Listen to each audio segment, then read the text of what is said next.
Inspired by the Bible Experience.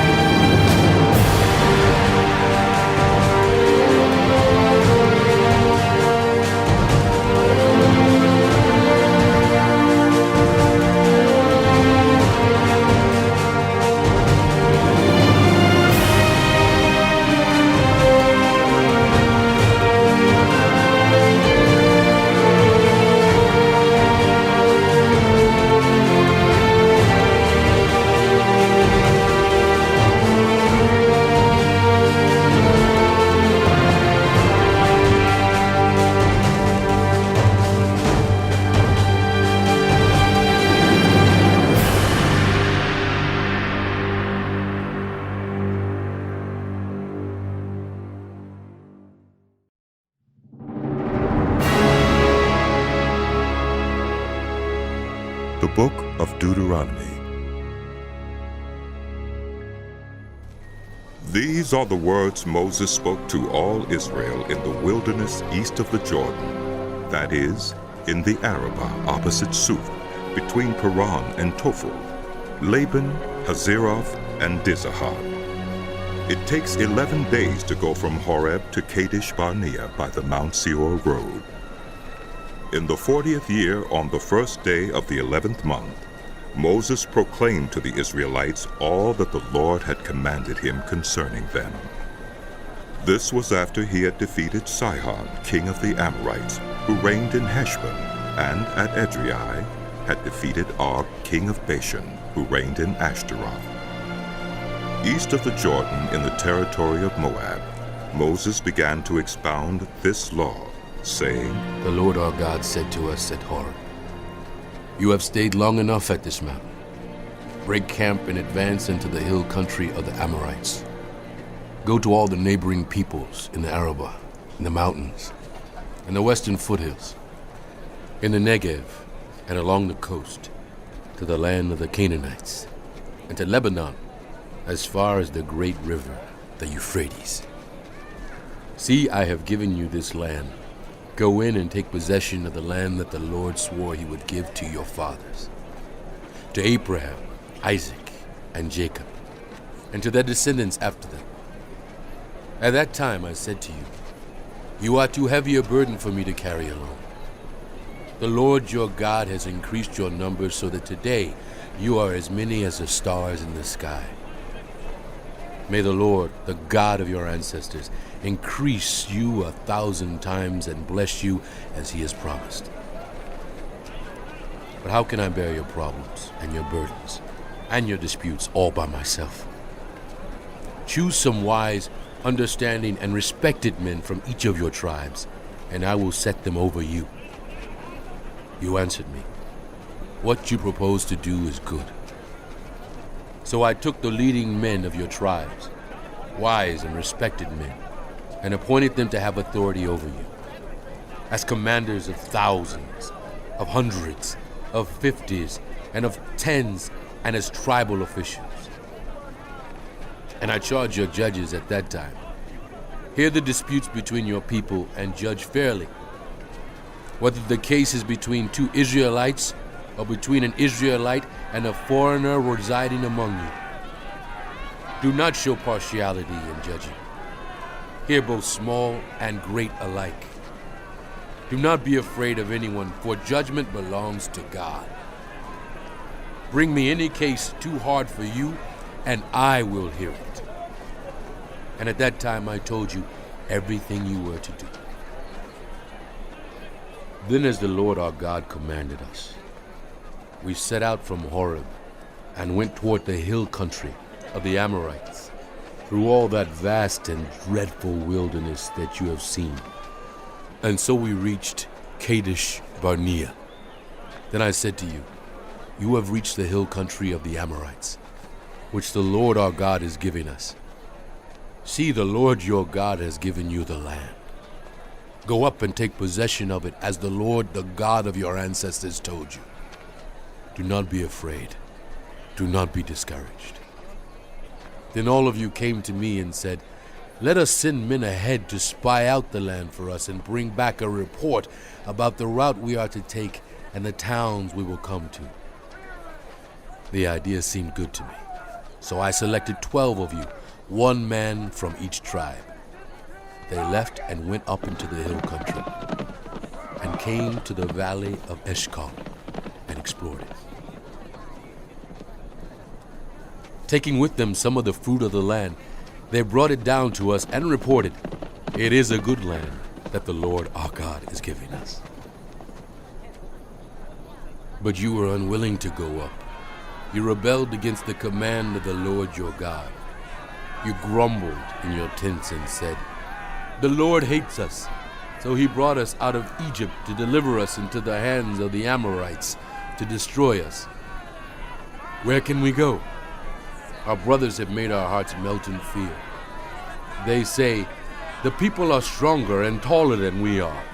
The cities are large, with walls up to the sky. We even saw the Anakites there.' Then I said to you, 'Do not be terrified. Do not be afraid of them. The Lord your God, who is going before you, will fight for you, as he did for you in Egypt, before your very eyes and in the wilderness.' There you saw how the Lord your God carried you, as a father carries his son, all the way you went until you reached this place. In spite of this, you did not trust in the Lord your God, who went ahead of you on your journey, in fire by night and in a cloud by day, to search out places for you to camp and to show you the way you should go. When the Lord heard what you said, he was angry and solemnly swore, 'No one from this evil generation shall see the good land I swore to give your ancestors, except Caleb, son of Jephunneh. He will see, and I will give him and his descendants the land he set his feet on, because he followed the Lord wholeheartedly.' Because of you, the Lord became angry with me also, and said, 'You shall not enter it either, but your assistant, Joshua, son of Nun, will enter it. Encourage him, because he will lead Israel to inherit it. And the little ones that you said would be taken captive, your children who do not yet know good from bad, they will enter the land. I will give it to them, and they will take possession of it. But as for you, turn around and set out toward the desert along the route to the Red Sea.' Then you replied, 'We have sinned against the Lord. We will go up and fight, as the Lord our God commanded us.' So every one of you put on his weapons, thinking it easy to go up into the hill country. But the Lord said to me, 'Tell them, do not go up and fight, because I will not be with you. You will be defeated by your enemies.' So I told you, but you would not listen. You rebelled against the Lord's command, and in your arrogance, you marched up into the hill country. The Amorites, who lived in those hills, came out against you. They chased you like a swarm of bees and beat you down from Seir all the way to Hormah. You came back and wept before the Lord, but he paid no attention to your weeping and turned a deaf ear to you. And so you stayed in Kadesh many days, all the time you spent there. Then we turned back and set out toward the wilderness, along the route to the Red Sea, as the Lord had directed me. For a long time we made our way around the hill country of Seir. Then the Lord said to me, 'You have made your way around this hill country long enough.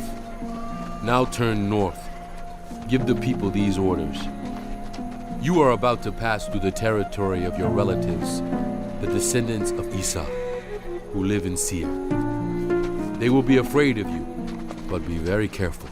Do not provoke them to war, for I will not give you any of their land, not even enough to put your foot on.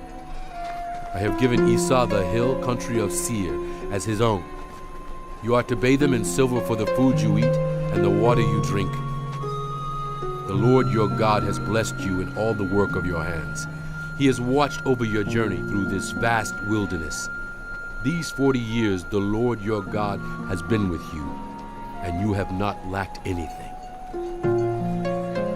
So we went on past our relatives, the descendants of Esau, who live in Seir. We turned from the Arabah road, which comes up from Elath and Ezion-Geber, and traveled along the desert road of Moab.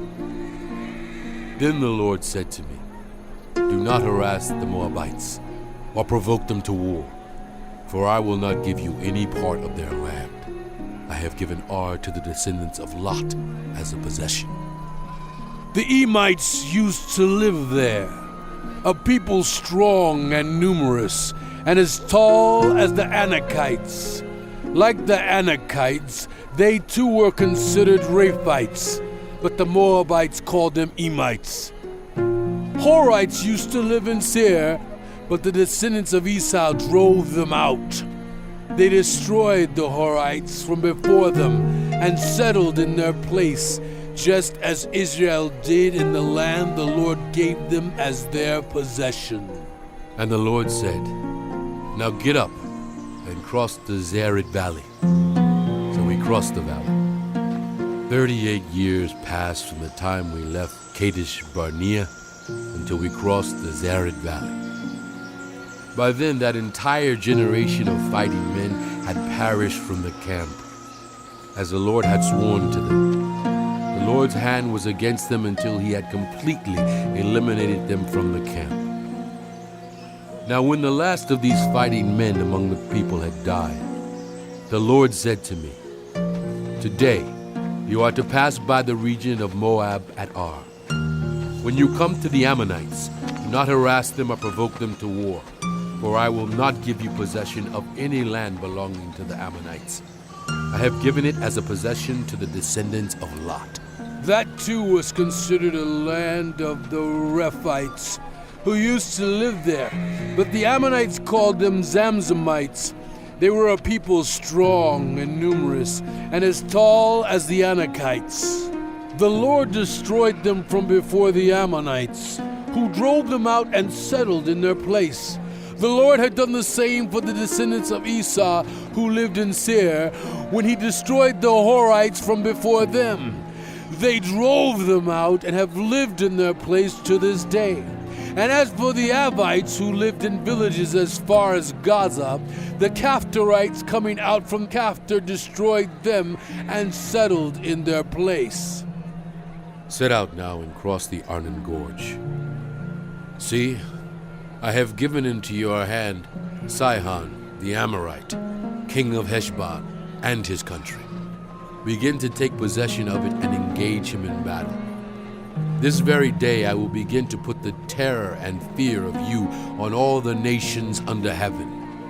They will hear reports of you and will tremble and be in anguish because of you. From the desert of Kedemoth, I sent messengers to Sihon, king of Heshbon, offering peace and saying, "Let us pass through your country. We will stay on the main road. We will not turn aside to the right or to the left. Sell us food to eat and water to drink for their price in silver. Only let us pass through on foot, as the descendants of Esau, who live in Seir, and the Moabites who live in Ar did for us until we crossed the Jordan into the land the Lord our God is giving us."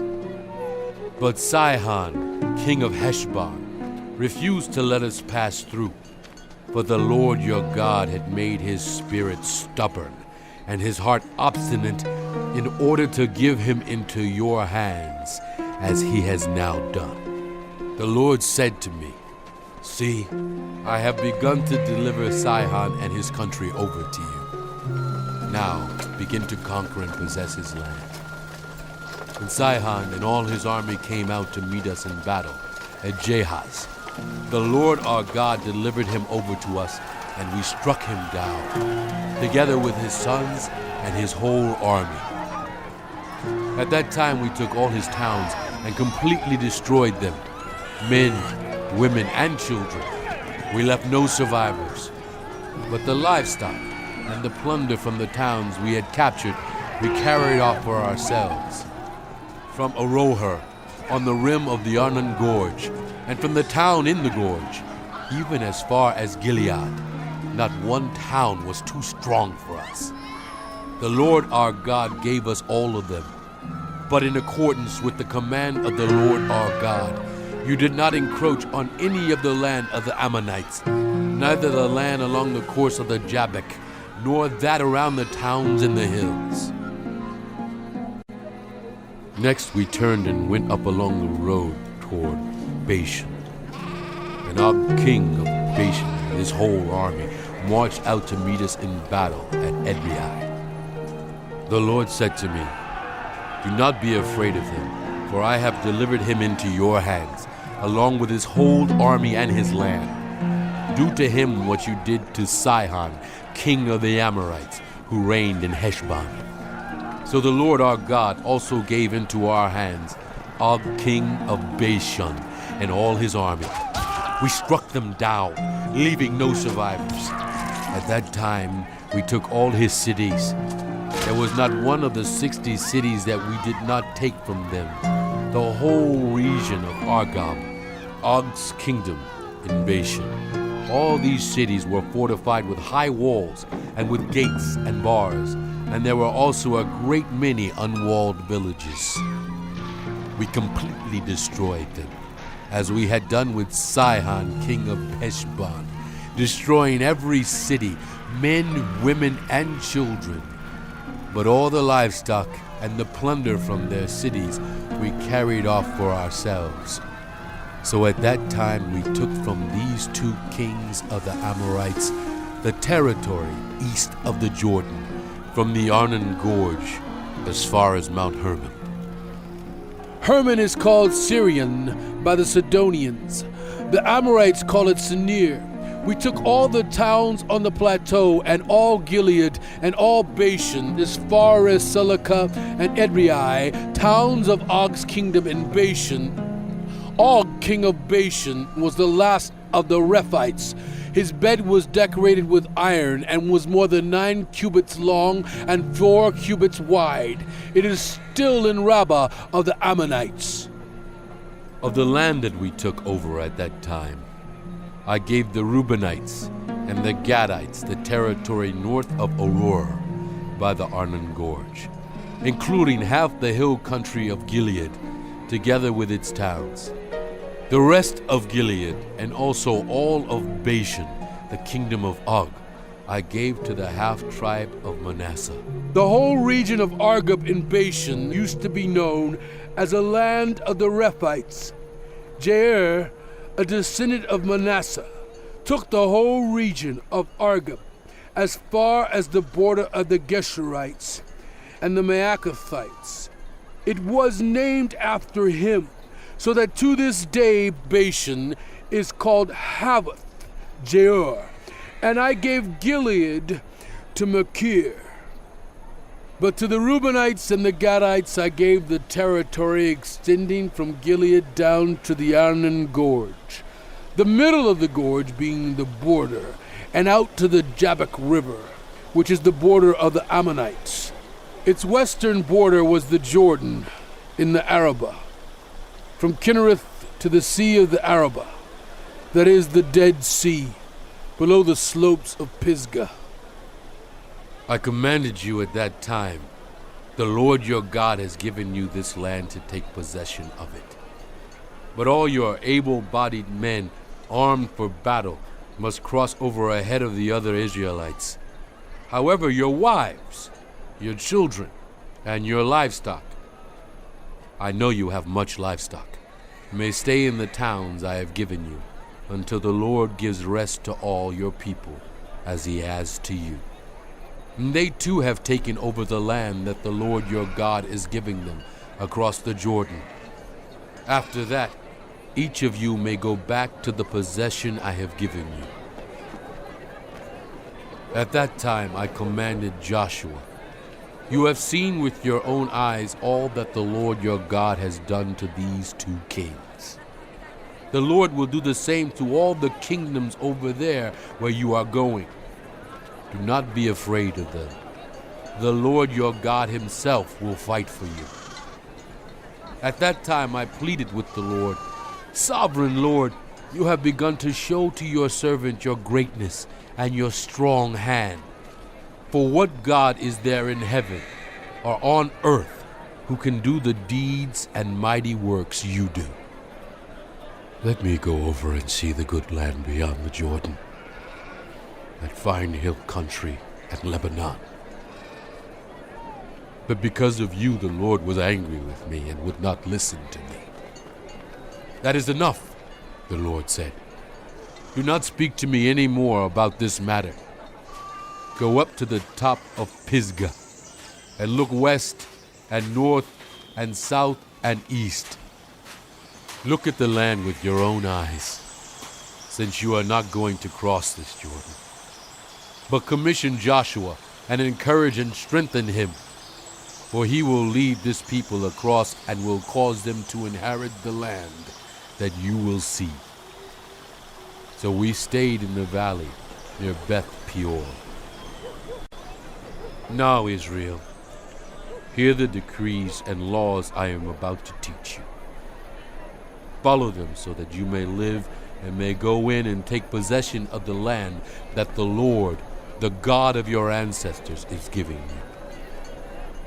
Do not add to what I command you, and do not subtract from it, but keep the commands of the Lord your God that I give you. You saw with your own eyes what the Lord did at Baal Peor. The Lord your God destroyed from among you everyone who followed the Baal of Peor. But all of you who held fast to the Lord your God are still alive today. See, I have taught you decrees and laws as the Lord my God commanded me, so that you may follow them in the land you are entering to take possession of it. Observe them carefully, for this will show your wisdom and understanding to the nations who will hear about all these decrees and say, Surely this great nation is a wise and understanding people. What other nation is so great as to have their gods near them the way the Lord our God is near us whenever we pray to him? And what other nation is so great as to have such righteous decrees and laws as this body of laws I am setting before you today? Only be careful and watch yourselves closely so that you do not forget the things your eyes have seen, or let them slip from your heart as long as you live. Teach them to your children and to their children after them.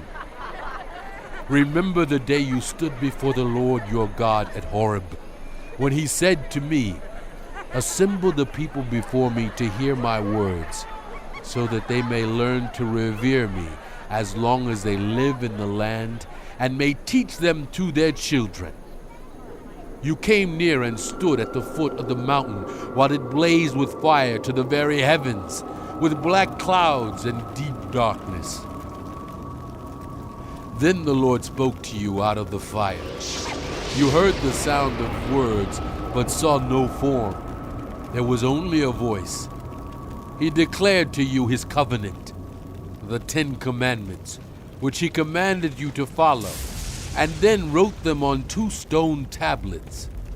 And the Lord directed me at that time to teach you the decrees and laws you are to follow in the land that you are crossing the Jordan to possess.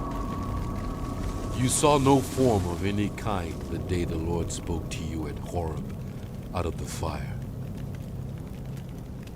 Therefore watch yourselves very carefully, so that you do not become corrupt and make for yourselves an idol, an image of any shape, whether formed like a man or a woman, or like any animal on earth, or any bird that flies in the air, or like any creature that moves along the ground, or any fish in the waters below. And when you look up to the sky and see the sun, the moon, and the stars, all the heavenly array, do not be enticed into bowing down to them and worshiping things the Lord your God has apportioned to all the nations under heaven. But as for you, the Lord took you and brought you out of the iron smelting furnace, out of Egypt, to be the people of his inheritance, as you now are.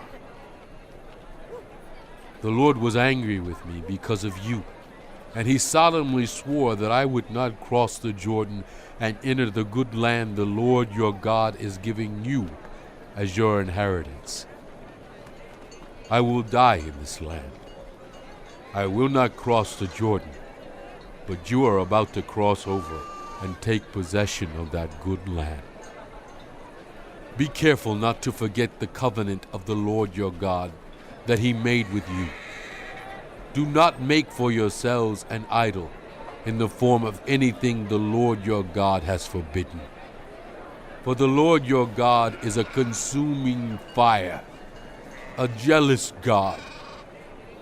After you have had children and grandchildren and have lived in the land a long time, if you then become corrupt and make any kind of idol, doing evil in the eyes of the Lord your God and arousing his anger, I call the heavens and the earth as witnesses against you this day, that you will quickly perish from the land that you are crossing the Jordan to possess. You will not live there long, but will certainly be destroyed. The Lord will scatter you among the peoples, and only a few of you will survive among the nations to which the Lord will drive you. There you will worship gods of wood and stone made by human hands, which cannot see or hear or eat or smell. But if from there you seek the Lord your God, you will find him, if you seek him with all your heart and with all your soul. When you are in distress, and all these things have happened to you, then in later days you will return to the Lord your God and obey him. For the Lord your God is a merciful God. He will not abandon or destroy you, or forget the covenant with your ancestors, which he confirmed to them by oath. Ask now about the former days, long before your time, from the day God created human beings on the earth, as from one end of the heavens to the other. Has anything so great as this ever happened? Or has anything like it ever been heard of? Has any other people heard the voice of God speaking out of fire, as you have, and lived? Has any God ever tried to take for himself one nation out of another nation by testings, by signs and wonders, by war, by a mighty hand and an outstretched arm, or by great and awesome deeds, like all the things the Lord your God did for you in Egypt before your very eyes? You were shown these things so that you might know that the Lord is God. Besides him there is no other. From heaven he made you hear his voice to discipline you. On earth he showed you his great fire, and you heard his words from out of the fire. Because he loved your ancestors and chose their descendants after them, he brought you out of Egypt by his presence and his great strength, to drive out before you nations greater and stronger than you, and to bring you into their land, to give it to you for your inheritance, as it is today.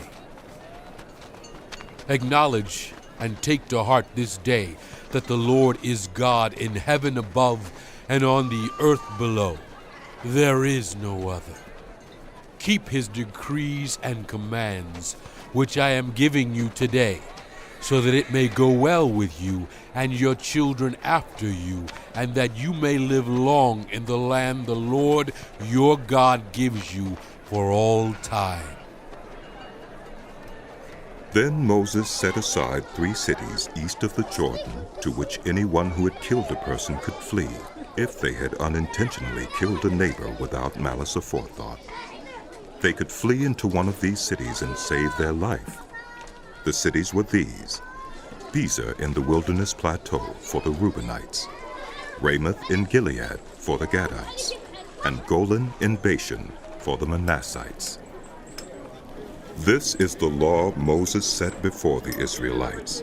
These are the stipulations, decrees, and laws Moses gave them when they came out of Egypt and were in the valley near Beth Peor, east of the Jordan, in the land of Sihon, king of the Amorites, who reigned in Heshbon and was defeated by Moses and the Israelites as they came out of Egypt. They took possession of his land and the land of Og, king of Bashan, the two Amorite kings east of the Jordan. This land extended from Aurora on the rim of the Arnon Gorge to Mount Sirion, that is, Hermon, and included all the Arabah east of the Jordan as far as the Dead Sea below the slopes of Pisgah. Moses summoned all Israel and said, Hear, Israel, the decrees and laws I declare in your hearing today. Learn them and be sure to follow them. The Lord our God made a covenant with us at Horeb. It was not with our ancestors that the Lord made this covenant, but with us, with all of us who are alive here today. The Lord spoke to you face to face out of the fire on the mountain. At that time I stood between the Lord and you to declare to you the word of the Lord, because you were afraid of the fire and did not go up the mountain. And he said, I am the Lord your God, who brought you out of Egypt, out of the land of slavery. You shall have no other gods before me. You shall not make for yourself an image in the form of anything in heaven above, or on the earth beneath, or in the waters below. You shall not bow down to them or worship them. For I, the Lord your God, am a jealous God, punishing the children for the sin of the parents, to the third and fourth generation of those who hate me, but showing love to 1,000 generations of those who love me and keep my commandments. You shall not misuse the name of the Lord your God, for the Lord will not hold anyone guiltless who misuses his name. Observe the Sabbath day by keeping it holy, as the Lord your God has commanded you. 6 days you shall labor and do all your work, but the seventh day is a Sabbath to the Lord your God.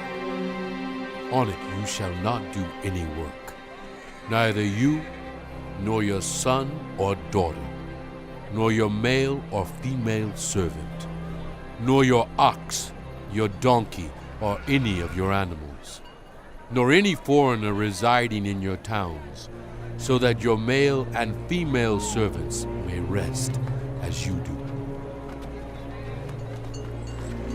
Remember that you were slaves in Egypt, and that the Lord your God brought you out of there with a mighty hand and an outstretched arm.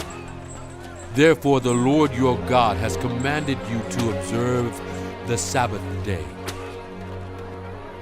Honor your father and your mother, as the Lord your God has commanded you, so that you may live long, and that it may go well with you in the land the Lord your God is giving you. You shall not murder. You shall not commit adultery. You shall not steal. You shall not give false testimony against your neighbor. You shall not covet your neighbor's wife. You shall not set your desire on your neighbor's house or land, his male or female servant, his ox or donkey, or anything that belongs to your neighbor.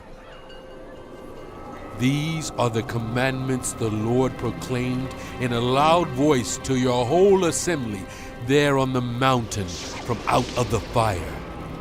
The cloud and the deep darkness And he added nothing more. Then he wrote them on 2 stone tablets and gave them to me. When you heard the voice out of the darkness, while the mountain was ablaze with fire, all the leaders of your tribes and your elders came to me, and you said, "The Lord our God has shown us his glory and his majesty, and we have heard his voice from the fire. Today we have seen that people can live even if God speaks with them. But now, why should we die? This great fire will consume us, and we will die if we hear the voice of the Lord our God any longer. For what mortal has ever heard the voice of the living God speaking out of fire as we have and survived? Go near and listen to all that the Lord our God says. Then tell us whatever the Lord our God tells you. We will listen and obey." The Lord heard you when you spoke to me, and the Lord said to me, "I have heard what this people said to you. Everything they said was good. Oh, that their hearts would be inclined to fear me and keep all my commands always, so that it might go well with them and their children forever. Go, tell them to return to their tents, but you stay here with me, so that I may give you all the commands, decrees, and laws you are to teach them to follow in the land I am giving them to possess. So be careful to do what the Lord your God has commanded you. Do not turn aside to the right or to the left.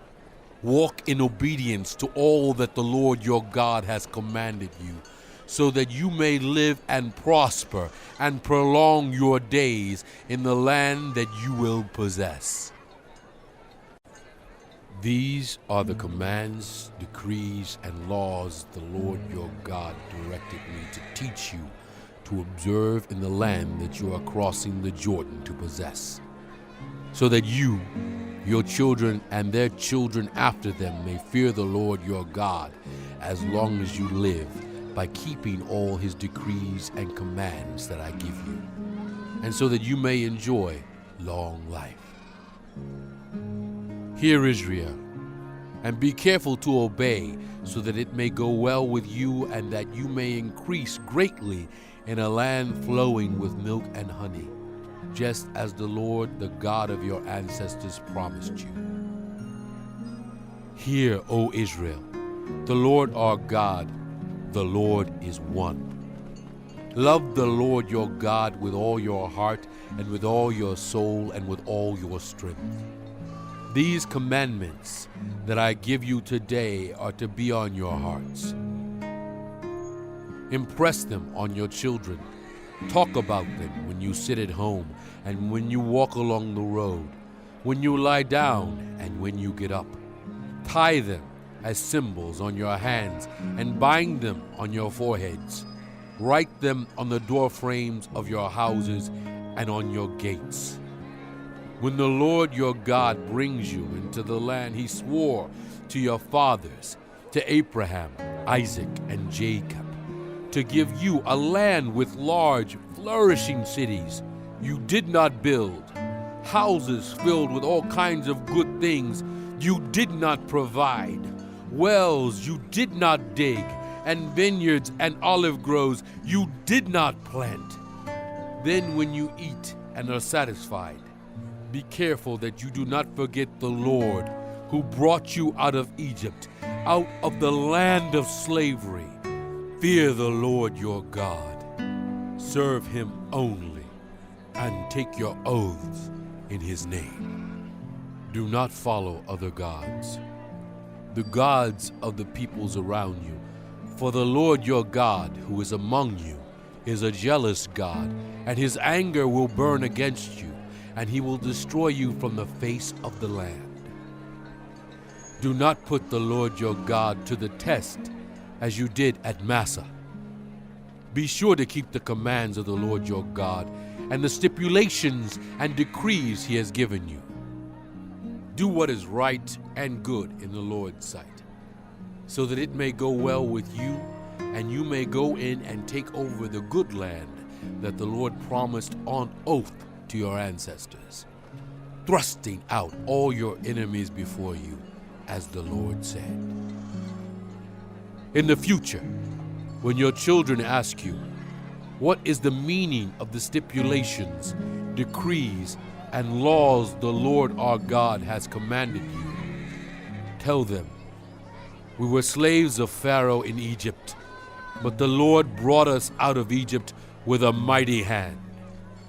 Before our eyes the Lord sent signs and wonders, great and terrible, on Egypt and Pharaoh and his whole household.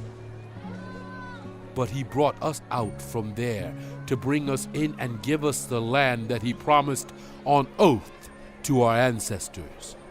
The Lord commanded us to obey all these decrees and to fear the Lord our God, so that we might always prosper and be kept alive, as is the case today.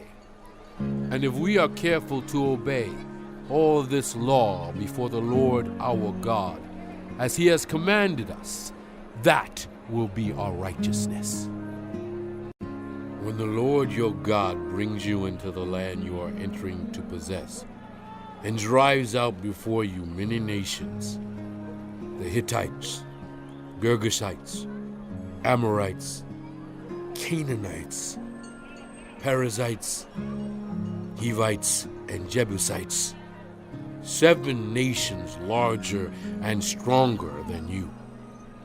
And when the Lord your God has delivered them over to you, and you have defeated them, then you must destroy them totally. Make no treaty with them, and show them no mercy. Do not intermarry with them. Do not give your daughters to their sons, or take their daughters for your sons, for they will turn your children away from following me to serve other gods. And the Lord's anger will burn against you and will quickly destroy you. This is what you are to do to them. Break down their altars, smash their sacred stones, cut down their Asherah poles, and burn their idols in the fire. For you are a people holy to the Lord your God. The Lord your God has chosen you out of all the peoples on the face of the earth to be his people, his treasured possession. The Lord did not set his affection on you and choose you because you were more numerous than other peoples, for you were the fewest of all peoples. But it was because the Lord loved you and kept the oath he swore to your ancestors, that he brought you out with a mighty hand and redeemed you from the land of slavery, from the power of Pharaoh, king of Egypt. Know therefore that the Lord your God is God. He is the faithful God, keeping his covenant of love to 1,000 generations of those who love him and keep his commandments. But those who hate him, he will repay to their face by destruction. He will not be slow to repay to their face those who hate him. Therefore take care to follow the commands, decrees, and laws I give you today. If you pay attention to these laws and are careful to follow them, then the Lord your God will keep his covenant of love with you.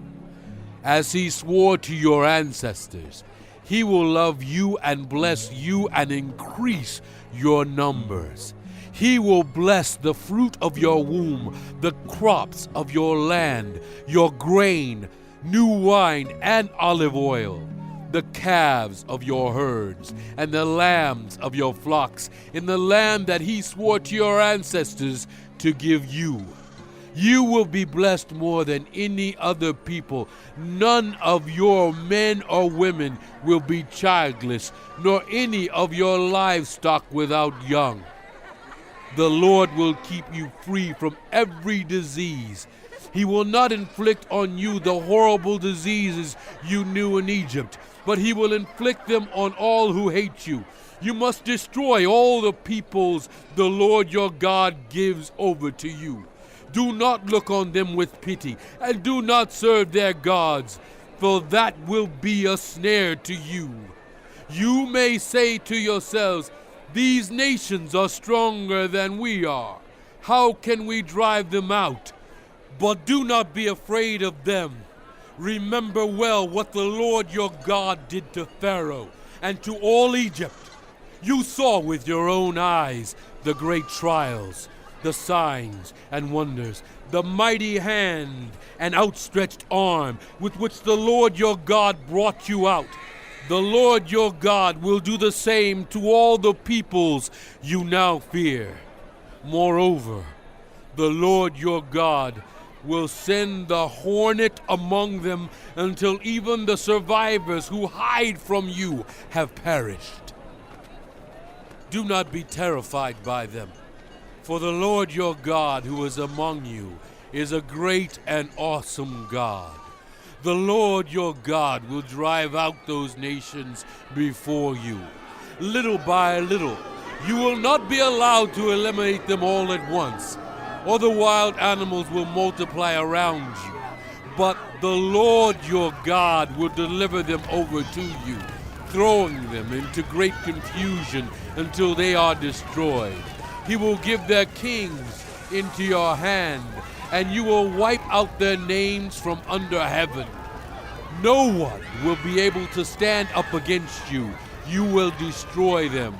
The images of their gods you are to burn in the fire. Do not covet the silver and gold on them, and do not take it for yourselves, or you will be ensnared by it, for it is detestable to the Lord your God. Do not bring a detestable thing into your house, or you, like it, will be set apart for destruction. Regard it as vile, and utterly detest it, for it is set apart for destruction. Be careful to follow every command I am giving you today, so that you may live and increase, and may enter and possess the land that the Lord promised on oath to your ancestors. Remember how the Lord your God led you all the way in the wilderness these 40 years, to humble and test you in order to know what was in your heart, whether or not you would keep his commands. He humbled you, causing you to hunger, and then feeding you with manna, which neither you nor your ancestors had known, to teach you that people do not live on bread alone, but on every word that comes from the mouth of the Lord. Your clothes did not wear out, and your feet did not swell during these 40 years. Know then in your heart that as a man disciplines his son, so the Lord your God disciplines you. Observe the commands of the Lord your God, walking in obedience to him and revering him. For the Lord your God is bringing you into a good land, a land with streams and pools of water, with springs flowing in the valleys and hills, a land with wheat and barley, vines and fig trees, pomegranates, olive oil and honey, a land where bread will not be scarce and you will lack nothing, a land where the rocks are iron and you can dig copper out of the hills. When you have eaten and are satisfied, praise the Lord your God for the good land he has given you. Be careful that you do not forget the Lord your God, failing to observe his commands, his laws, and his decrees that I am giving you this day. Otherwise, when you eat and are satisfied, when you build fine houses and settle down, and when your herds and flocks grow large, and your silver and gold increase, and all you have is multiplied, then your heart will become proud, and you will forget the Lord your God, who brought you out of Egypt, out of the land of slavery. He led you through the vast and dreadful wilderness, wilderness, that thirsty and waterless land with its venomous snakes and scorpions. He brought you water out of hard rock. He gave you manna to eat in the wilderness, something your ancestors had never known, to humble and test you so that in the end it might go well with you. You may say to yourself, my power and the strength of my hands have produced this wealth for me.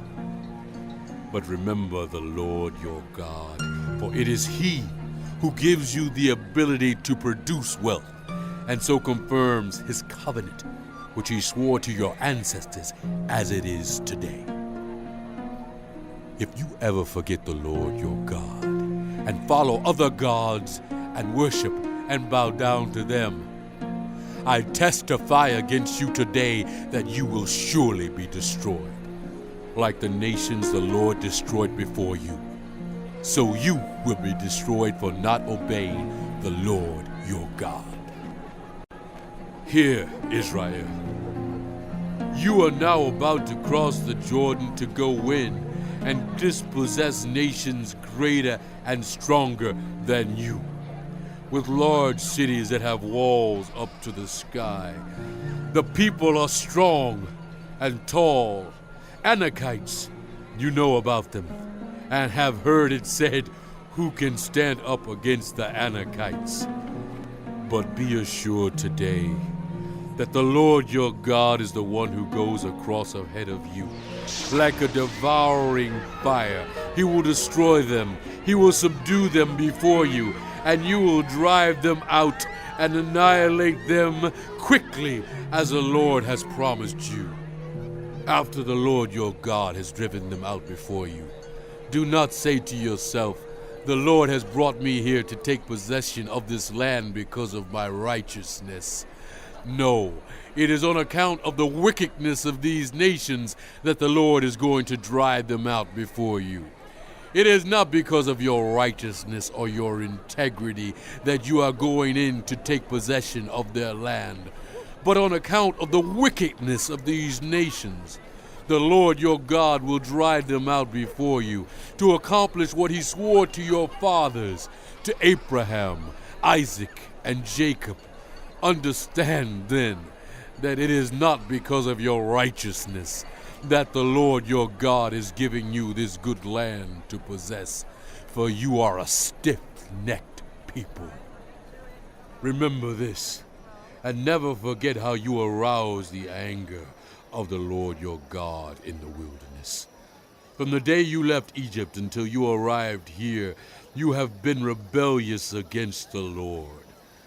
At Horeb, you aroused the Lord's wrath so that He was angry enough to destroy you.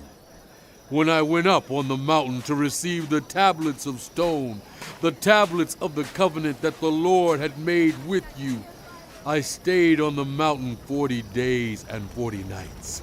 I ate no bread and drank no water. The Lord gave me 2 stone tablets inscribed by the finger of God. On them were all the commandments the Lord proclaimed to you on the mountain out of the fire on the day of the assembly.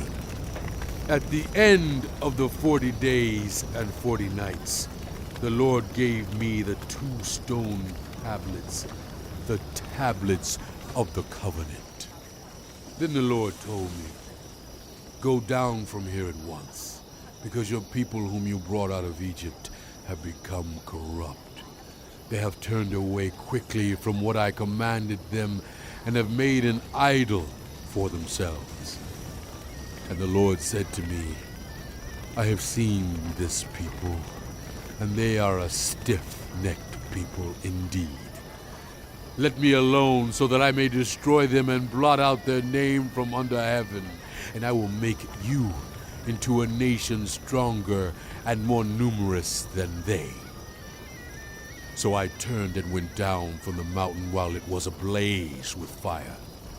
And the 2 tablets of the covenant were in my hands. When I looked, I saw that you had sinned against the Lord your God. You had made for yourselves an idol cast in the shape of a calf. You had turned aside quickly from the way that the Lord had commanded you.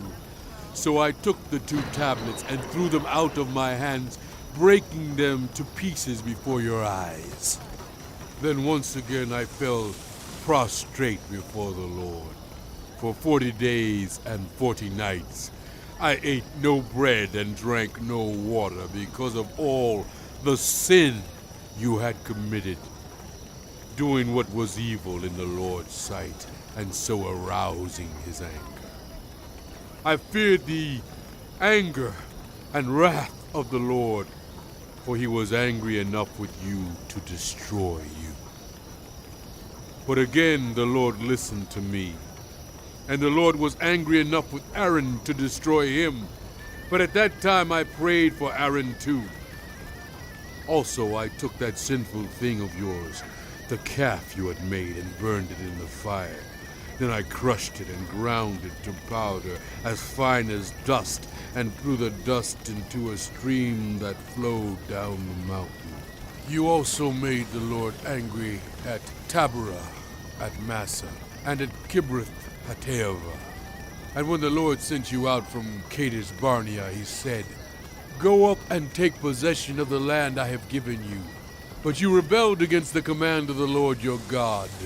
You did not trust him or obey him. You have been rebellious against the Lord ever since I have known you. I lay prostrate before the Lord those 40 days and 40 nights, because the Lord had said he would destroy you.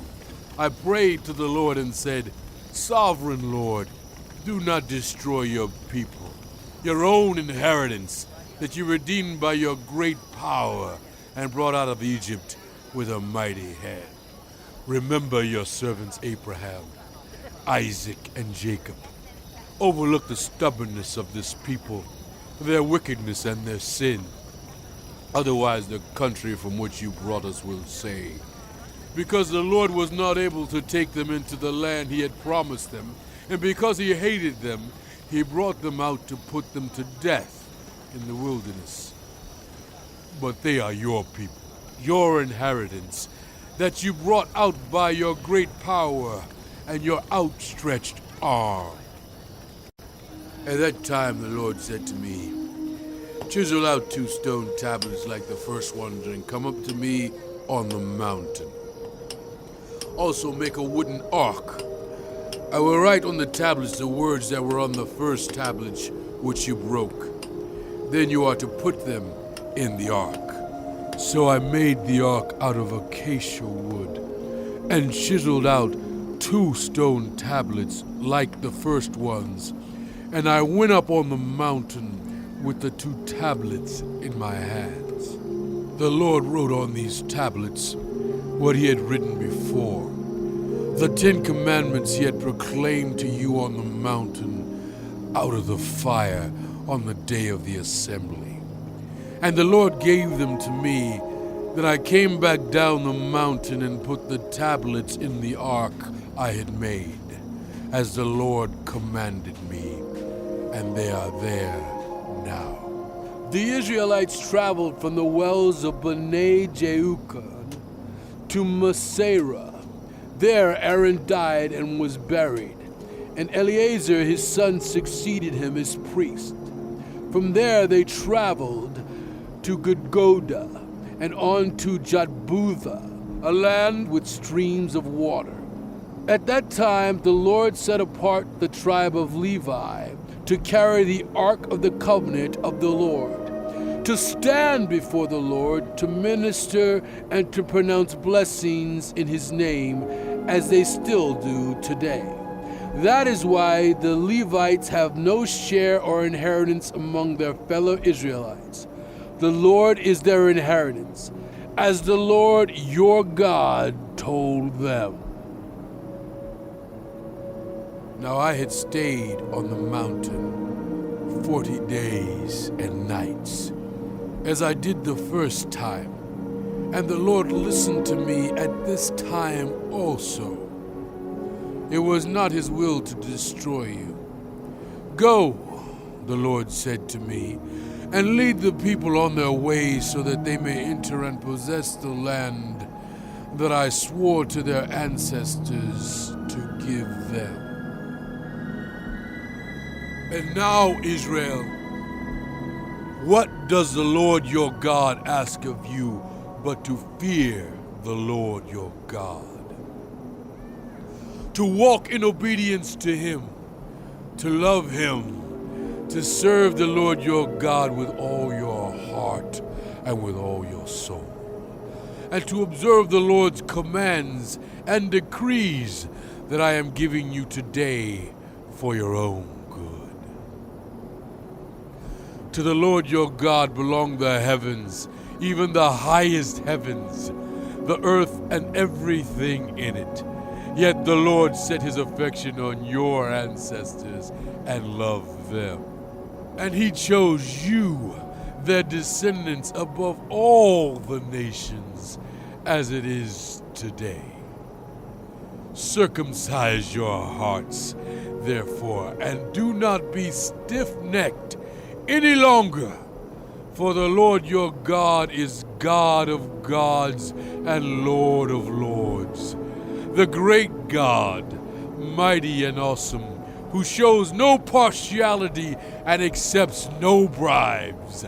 He defends the cause of the fatherless and the widow, and loves the foreigners residing among you, giving them food and clothing. And you are to love those who are foreigners, for you yourselves were foreigners in Egypt. Fear the Lord your God and serve Him. Hold fast to Him and take your oaths in His name. He is your praise. He is your God, who performed for you those great and awesome wonders you saw with your own eyes. Your ancestors who went down into Egypt were 70 in all, and now the Lord your God has made you as numerous as the stars in the sky. Love the Lord your God and keep His requirements, His decrees, His laws, and His commands always. Remember today that your children were not the ones who saw and experienced the discipline of the Lord your God, His majesty, His mighty hand, His outstretched arm, the signs He performed, and the things He did in the heart of Egypt, both to Pharaoh, king of Egypt, and to his whole country. What He did to the Egyptian army, to its horses and chariots, how He overwhelmed them with the waters of the Red Sea as they were pursuing you, and how the Lord brought lasting ruin on them. It was not your children who saw what He did for you in the wilderness until you arrived at this place, and what He did to Dathan and Abiram, sons of Eliab the Reubenite, when the earth opened its mouth right in the middle of all Israel, and swallowed them up with their households, their tents, and every living thing that belonged to them. But it was your own eyes that saw all these great things the Lord has done. Observe therefore all the commands I am giving you today, so that you may have the strength to go in and take over the land that you are crossing the Jordan to possess, and so that you may live long in the land that the Lord swore to your ancestors to give to them and their descendants, a land flowing with milk and honey. The land you are entering to take over is not like the land of Egypt from which you have come, where you planted your seed and irrigated it by foot as in a vegetable garden. But the land you are crossing the Jordan to take possession of is a land of mountains and valleys that drinks rain from heaven. It is a land the Lord your God cares for. The eyes of the Lord your God are continually on it from the beginning of the year to its end, So if you faithfully obey the commands I am giving you today, to love the Lord your God, and to serve him with all your heart and with all your soul, then I will send rain on your land in its season, both autumn and spring rains, so that you may gather in your grain, new wine and olive oil. I will provide grass in the fields for your cattle, and you will eat and be satisfied. Be careful, or you will be enticed to turn away and worship other gods and bow down to them. Then the Lord's anger will burn against you, and he will shut the heavens so that it will not rain, and the ground will yield no produce, and you will soon perish from the good land the Lord is giving you. Fix these words of mine in your hearts and minds. Tie them as symbols on your hands and bind them on your foreheads.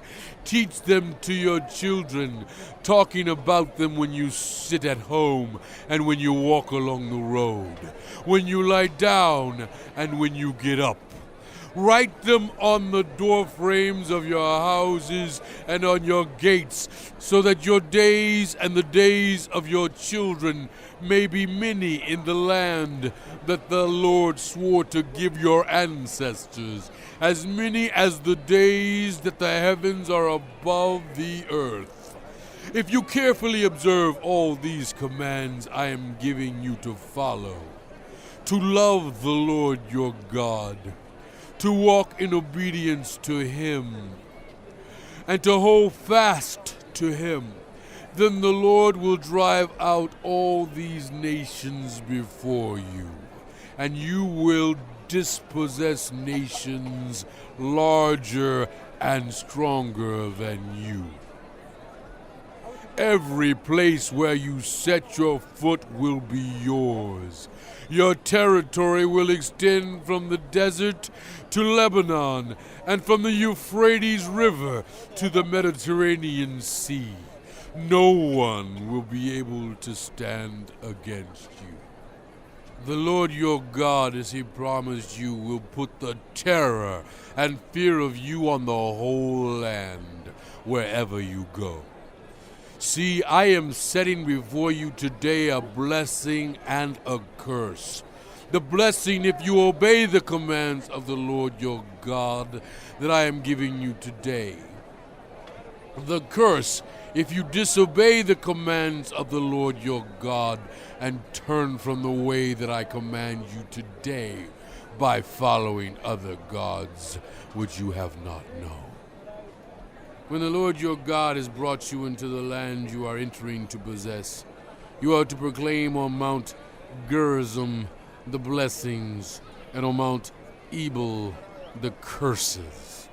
As you know, these mountains are across the Jordan, westward, toward the setting sun, near the great trees of Moreh, in the territory of those Canaanites living in the Arabah, in the vicinity of Gilgal.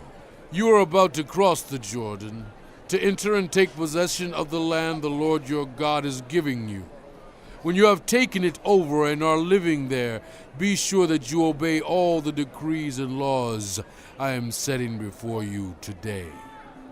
These are the decrees and laws you must be careful to follow in the land that the Lord, the God of your ancestors, has given you to possess as long as you live in the land. Destroy completely all the places on the high mountains, on the hills, and under every spreading tree where the nations you are dispossessing worship their gods. Break down their altars, smash their sacred stones, and burn their Asherah poles in the fire. Cut down the idols of their gods and wipe out their names from those places.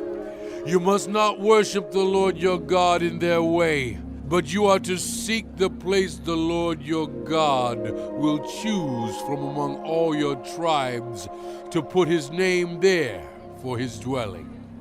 To that place you must go there.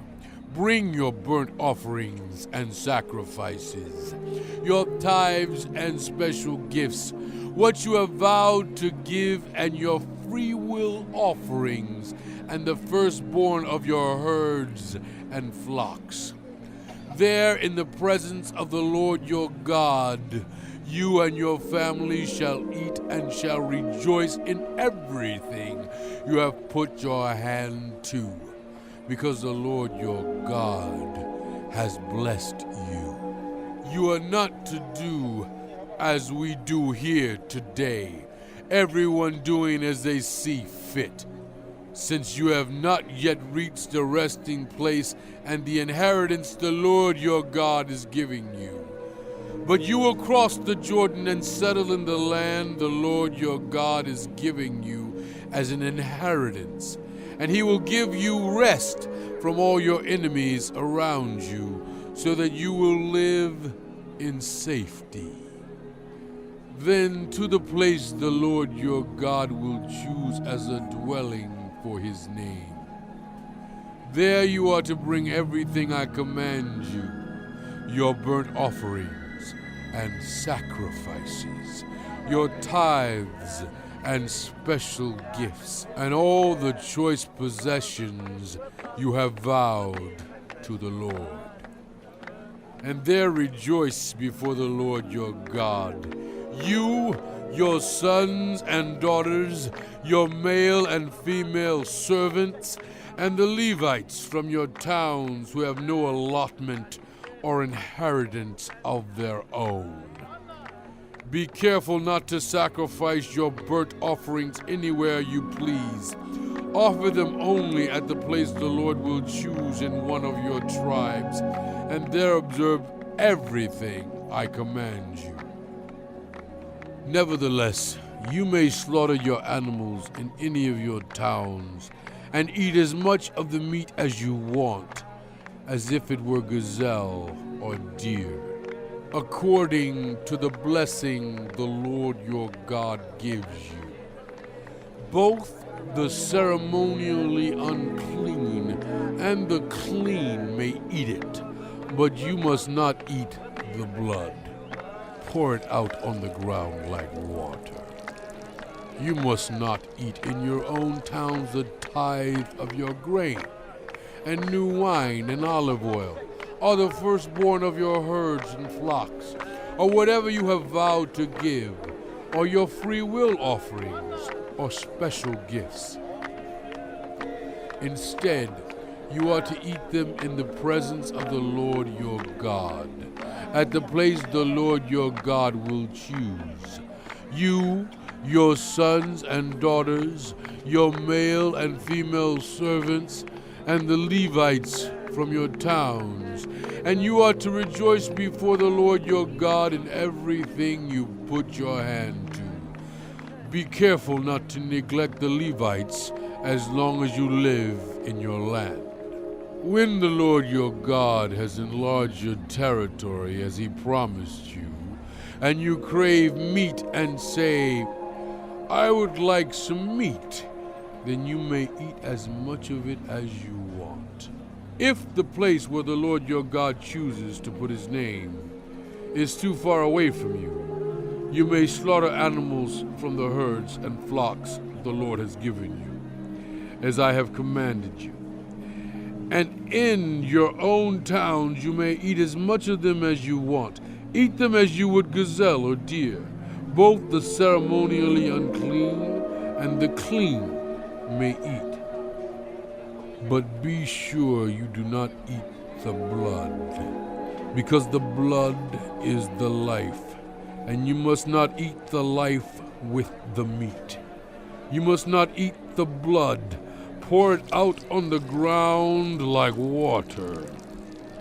Do not eat it, so that it may go well with you and your children after you, because you will be doing what is right in the eyes of the Lord.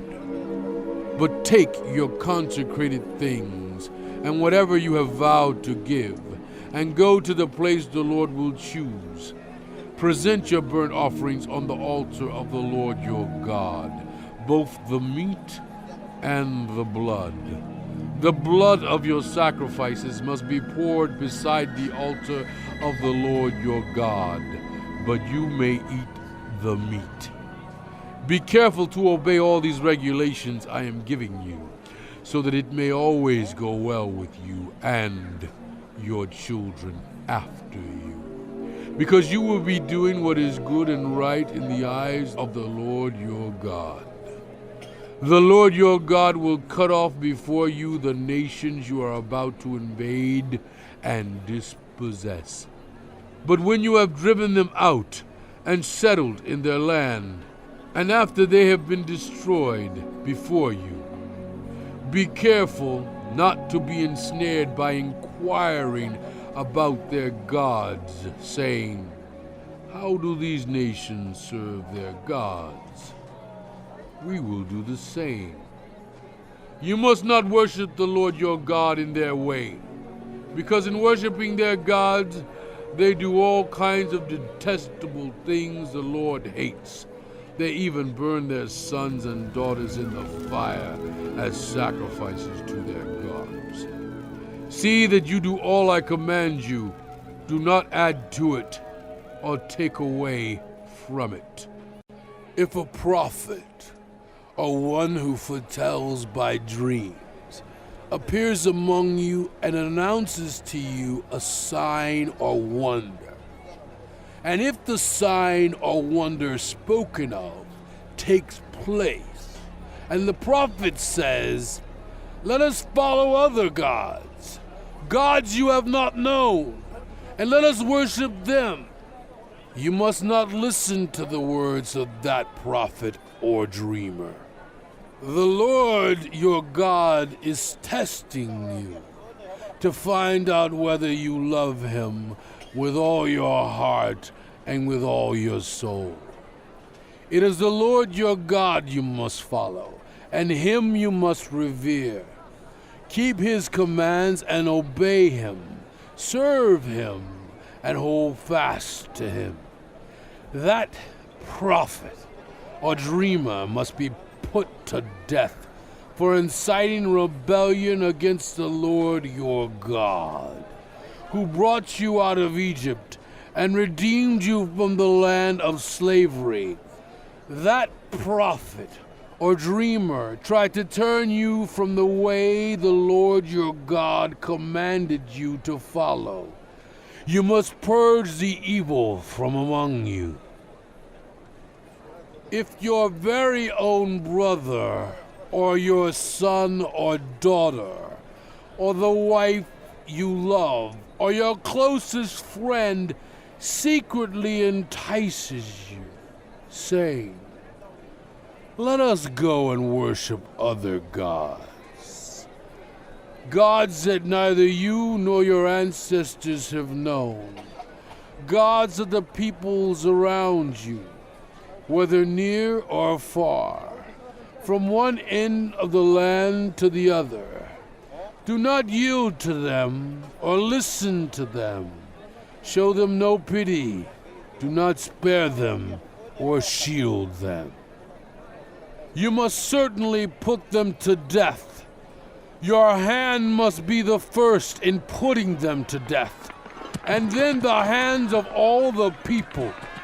Stone them to death, because they tried to turn you away from the Lord your God, who brought you out of Egypt, out of the land of slavery. Then all Israel will hear and be afraid, and no one among you will do such an evil thing again. If you hear it said about one of the towns the Lord your God is giving you to live in, that wicked persons have arisen among you and have led the people of their town astray, saying, "Let us go and worship other gods, gods you have not known," then you must inquire, probe, and investigate it thoroughly. And if it is true, and it has been proved that this detestable thing has been done among you, you must certainly put to the sword all who live in that town. Destroy it completely, both its people and its livestock. Gather all the plunder of the town into the middle of the public square and completely burn the town and all its plunder as a whole burnt offering to the Lord your God. It is to remain a ruin forever, never to be rebuilt. None of those condemned things shall be found in your hands, so that the Lord will turn from his fierce anger. He will show you mercy, have compassion on you, and increase your numbers as he promised on oath to your ancestors, because you obey the Lord your God, keeping all his commands that I am giving you today, and doing what is right in his eyes. You are the children of the Lord your God. Do not cut yourselves or shave the front of your heads for the dead, for you are a people holy to the Lord your God. Out of all the peoples on the face of the earth, the Lord has chosen you to be his treasured possession. Do not eat any detestable thing. These are the animals you may eat: the ox, the sheep, the goat, the deer, the gazelle, the roe deer, the wild goat, the ibex, the antelope, and the mountain sheep. You may eat any animal that has a divided hoof, and that chews the cud. However, of those that chew the cud, or that have a divided hoof, you may not eat the camel, the rabbit, or the hyrax. Although they chew the cud, they do not have a divided hoof. They are ceremonially unclean for you. The pig is also unclean. Although it has a divided hoof, it does not chew the cud. You are not to eat their meat or touch their carcasses. Of all the creatures living in the water, you may eat any that has fins and scales. But anything that does not have fins and scales, you may not eat. For you it is unclean. You may eat any clean bird. But these you may not eat: the eagle, the vulture, the black vulture, the red kite, the black kite, any kind of falcon, any kind of raven, the horned owl, the screech owl, the gull, any kind of hawk, the little owl, the great owl, the white owl, the desert owl, the osprey, the cormorant, the stork, any kind of heron, the hoopoe, and the bat. All flying insects that swarm are unclean to you. Do not eat them. But any winged creature that is clean, you may eat. Do not eat anything you find already dead. You may give it to the foreigners residing in any of your towns, and they may eat it. Or you may sell it to any other foreigner, but you are a people holy to the Lord your God. Do not cook a young goat in its mother's milk. Be sure to set aside 1/10 of all that your fields produce each year. Eat the tithe of your grain, new wine, and olive oil, and the firstborn of your herds and flocks in the presence of the Lord your God at the place he will choose as a dwelling for his name, so that you may learn to revere the Lord your God always.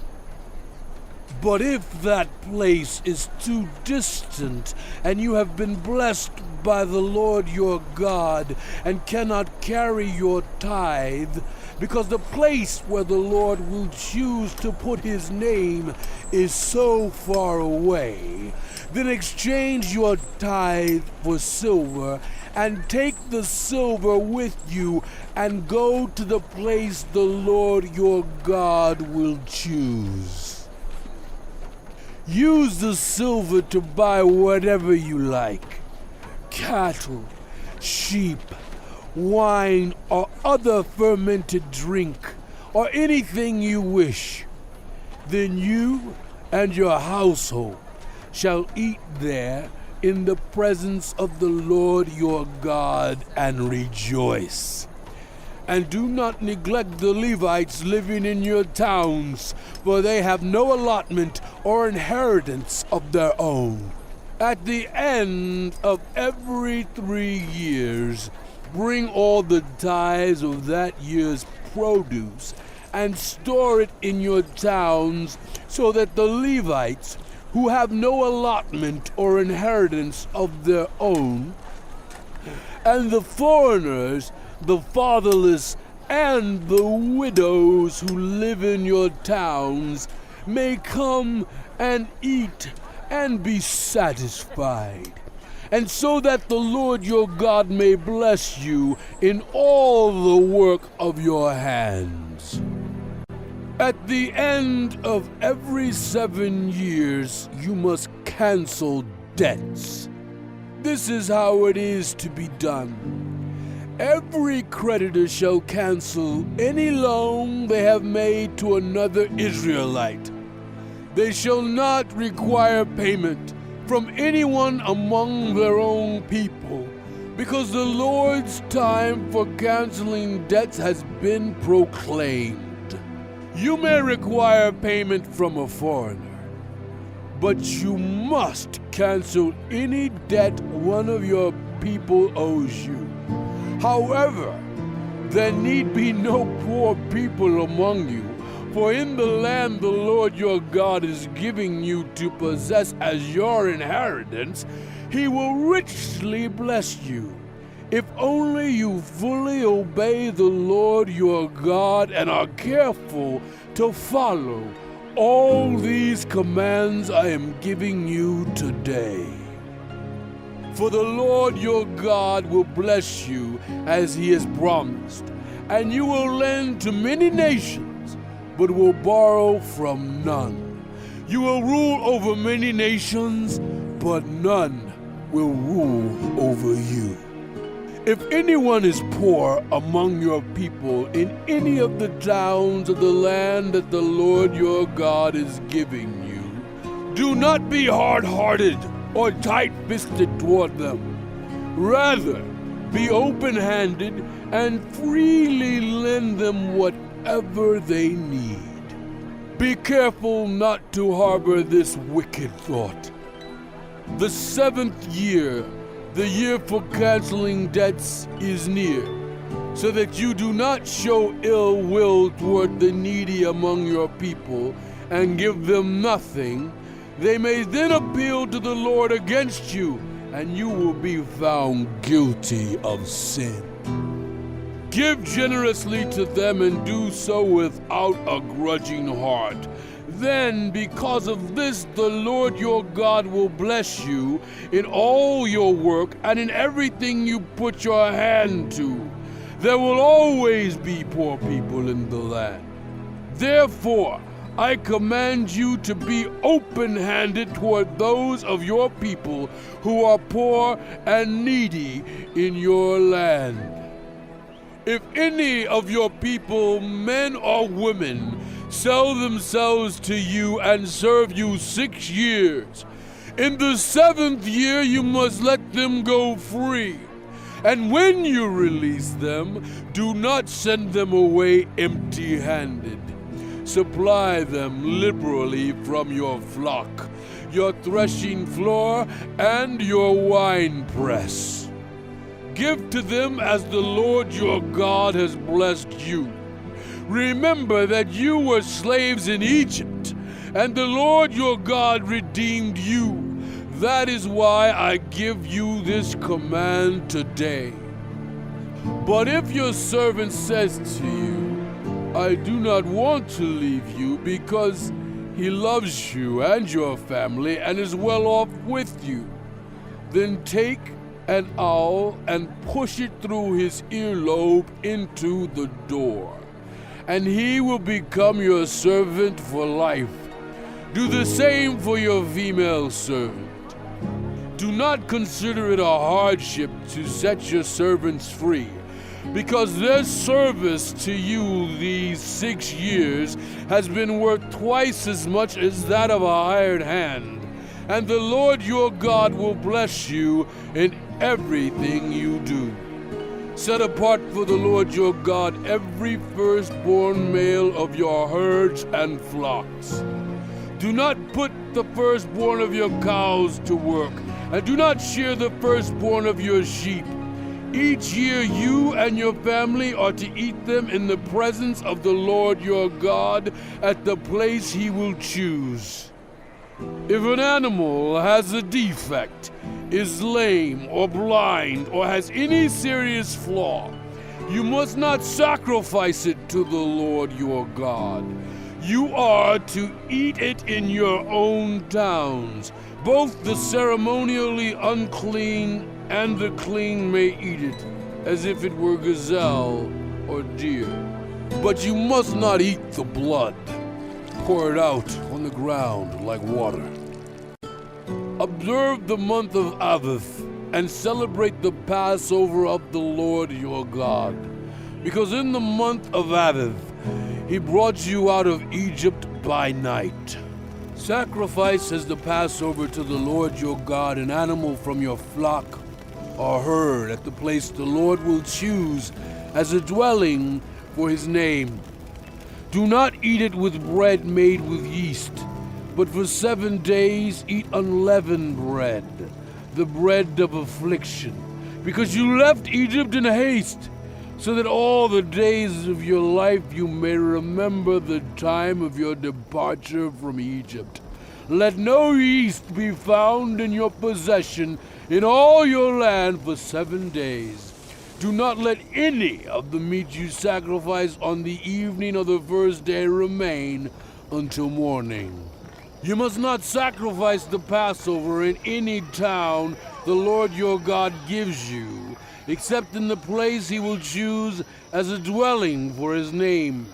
There you must sacrifice the Passover in the evening, when the sun goes down, on the anniversary of your departure from Egypt. Roast it and eat it at the place the Lord your God will choose. Then in the morning return to your tents. For 6 days eat unleavened bread. And on the 7th day hold an assembly to the Lord your God, and do no work.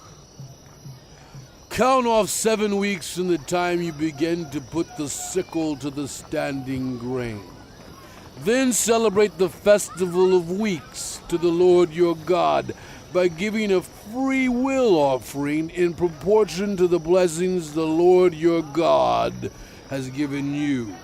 And rejoice before the Lord your God at the place he will choose as a dwelling for his name.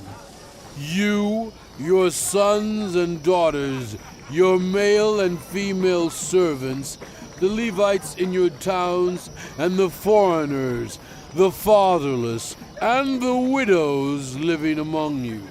Remember that you were slaves in Egypt, and follow carefully these decrees. Celebrate the festival of tabernacles for 7 days, after you have gathered the produce of your threshing floor and your winepress. Be joyful at your festival, you, your sons and daughters, your male and female servants, and the Levites, the foreigners, the fatherless, and the widows who live in your towns. For 7 days celebrate the festival to the Lord your God at the place the Lord will choose.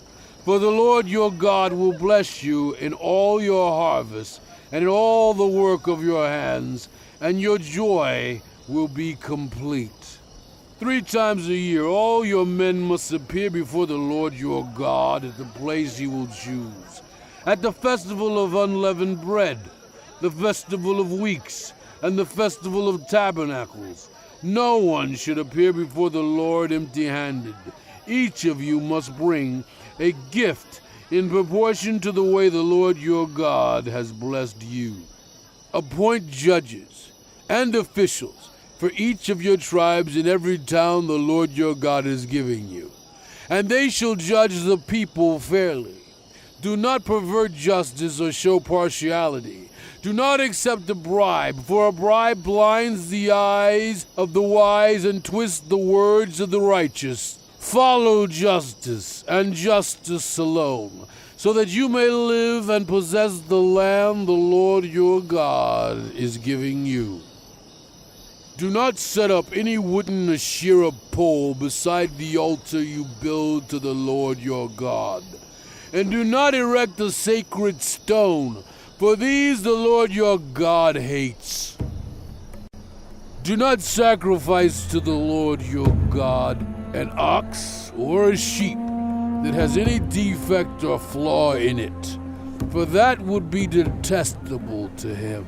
If a man or woman living among you in one of the towns the Lord gives you is found doing evil in the eyes of the Lord your God, in violation of his covenant, and contrary to my command, has worshipped other gods, bowing down to them or to the sun or the moon or the stars in the sky, and this has been brought to your attention, then you must investigate it thoroughly. If it is true and it has been proved that this detestable thing has been done in Israel, take the man or woman who has done this evil deed to your city gate and stone that person to death. On the testimony of 2 or 3 witnesses, a person is to be put to death, but no one is to be put to death on the testimony of only 1 witness. The hands of the witnesses must be the first in putting that person to death, and then the hands of all the people. You must purge the evil from among you. If cases come before your courts that are too difficult for you to judge, whether bloodshed, lawsuits, or assaults, take them to the place the Lord your God will choose. Go to the Levitical priest and to the judge who is in office at that time. Inquire of them, and they will give you the verdict. You must act according to the decisions they give you at the place the Lord will choose. Be careful to do everything they instruct you to do. Act according to whatever they teach you and the decisions they give you. Do not turn aside from what they tell you, to the right or to the left. Anyone who shows contempt for the judge or for the priest who stands ministering there to the Lord your God is to be put to death. You must purge the evil from Israel. All the people will hear and be afraid and will not be contemptuous again.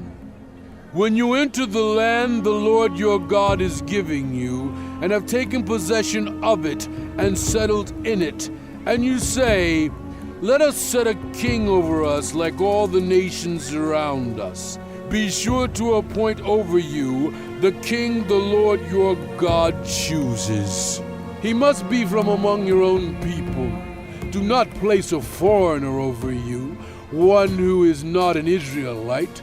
The king, moreover, must not acquire great numbers of horses for himself, or make the people return to Egypt to get more of them. For the Lord has told you, you are not to go back that way again.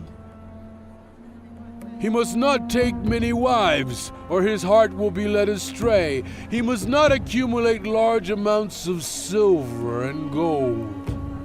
When he takes the throne of his kingdom, he is to write for himself on a scroll a copy of this law taken from that of the Levitical priest.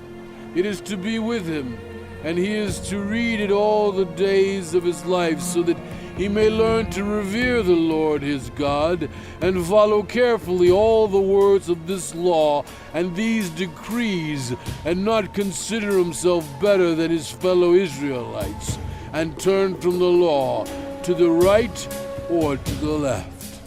Then he and his descendants will reign a long time over his kingdom in Israel. The Levitical priests, indeed, the whole tribe of Levi, are to have no allotment or inheritance with Israel. They shall live on the food offerings presented to the Lord, for that is their inheritance. They shall have no inheritance among their fellow Israelites. The Lord is their inheritance, as he promised them. This is the share due the priest from the people who sacrifice a bull or a sheep, the shoulder, the jowls, and the internal organs. You are to give them the first fruits of your grain, new wine and olive oil, and the first wool from the shearing of your sheep. For the Lord your God has chosen them and their descendants out of all your tribes to stand and minister in the Lord's name always. If a Levite moves from one of your towns anywhere in Israel where he is living, and comes in all earnestness to the place the Lord will choose, he may minister in the name of the Lord his God, like all other Levites who serve there in the presence of the Lord. He is to share equally in their benefits, even though he has received money from the sale of family possessions. When you enter the land the Lord your God is giving you, do not learn to imitate the detestable ways of the nations there. Let no one be found among you who sacrifices their son or daughter in the fire, who practices divination or sorcery, interprets omens, engages in witchcraft, or casts spells, or who is a medium or spiritist, or who consults the dead. Anyone who does these things is detestable to the Lord. And because of these detestable practices, the Lord your God will drive out those nations before you. You must be blameless before the Lord your God. The nations you will dispossess listen to those who practice sorcery or divination. But as for you, the Lord your God has not permitted you to do so. The Lord your God will raise up for you a prophet like me from among you, from your own people. You must listen to him. For this is what you asked of the Lord your God at Horeb, on the day of the assembly, when you said, "Let us not hear the voice of the Lord our God, nor see this great fire anymore, or we will die." The Lord said to me, "What they say is good. I will raise up for them a prophet like you from among their people, and I will put my words in his mouth. He will tell them everything I command him. I myself will call to account anyone who does not listen to my words, that the prophet speaks in my name. But a prophet who presumes to speak in my name anything I have not commanded, or a prophet who speaks in the name of other gods is to be put to death. You may say to yourselves, how can we know when a message has not been spoken by the Lord? If what a prophet proclaims in the name of the Lord does not take place or come true, that is a message the Lord has not spoken. That prophet has spoken presumptuously. No one should be alarmed. When the Lord your God has destroyed the nations whose land he is giving you, and when you have driven them out and settled in their towns and houses, then set aside for yourselves 3 cities in the land the Lord your God is giving you to possess. Build roads to them and divide into 3 parts the land the Lord your God is giving you as an inheritance, so that anyone who kills someone else may flee there. This is the rule concerning anyone who kills a person and flees there for safety. Anyone who kills a neighbor unintentionally without malice aforethought. For instance, a man may go into the forest with his neighbor to cut wood, and as he swings his axe to fell a tree, the head may fly off and hit his neighbor and kill him. That man may flee to one of these cities and save his life. Otherwise, the avenger of blood might pursue him in a rage, overtake him if the distance is too great, and kill him even though he is not deserving of death, since he did it to his neighbor without malice aforethought.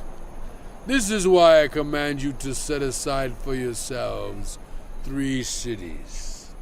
If the Lord your God enlarges your territory, as he promised on oath to your ancestors, and gives you the whole land he promised them, because you carefully follow all these laws I command you today, to love the Lord your God and to walk always in obedience to him, then you are to set aside 3 more cities.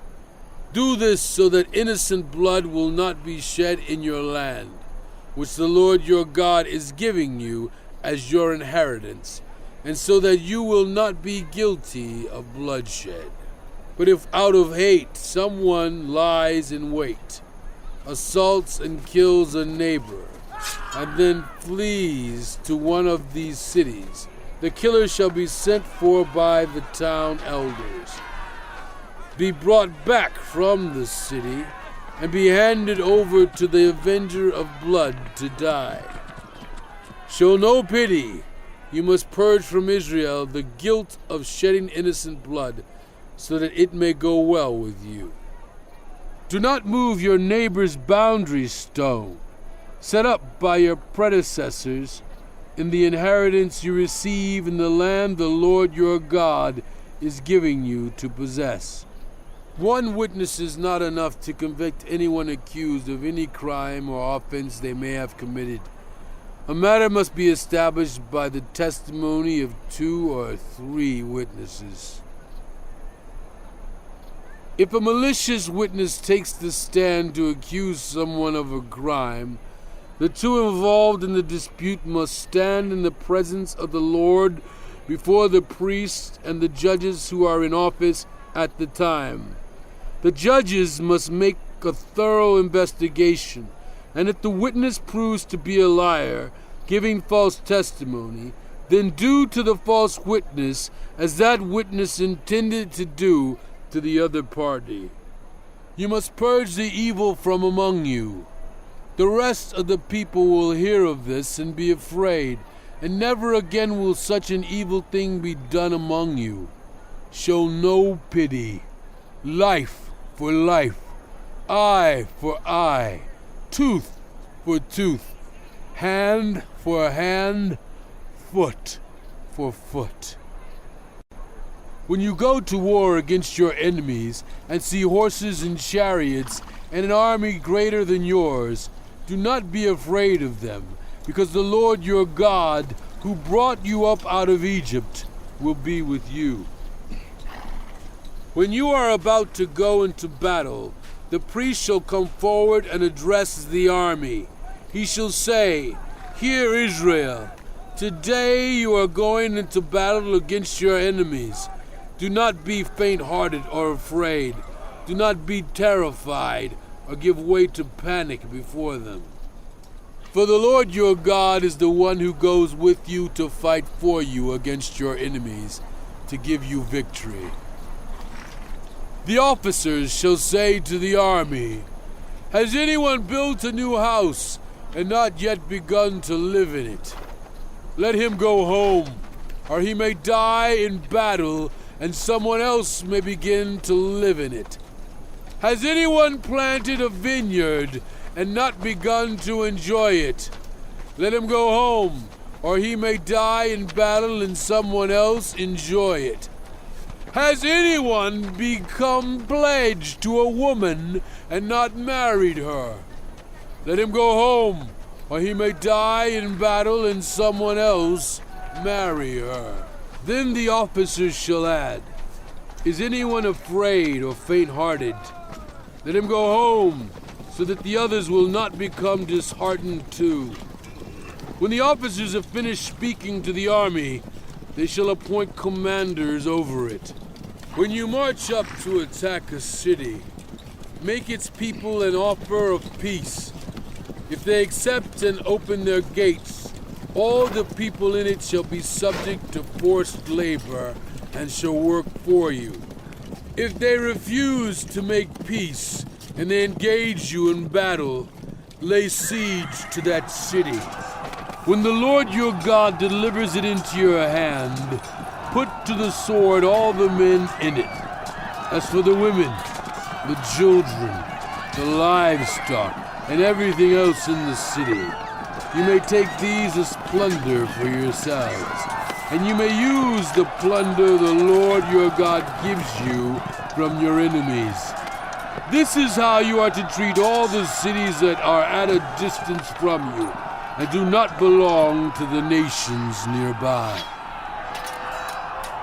However, in the cities of the nations the Lord your God is giving you as an inheritance, do not leave alive anything that breathes.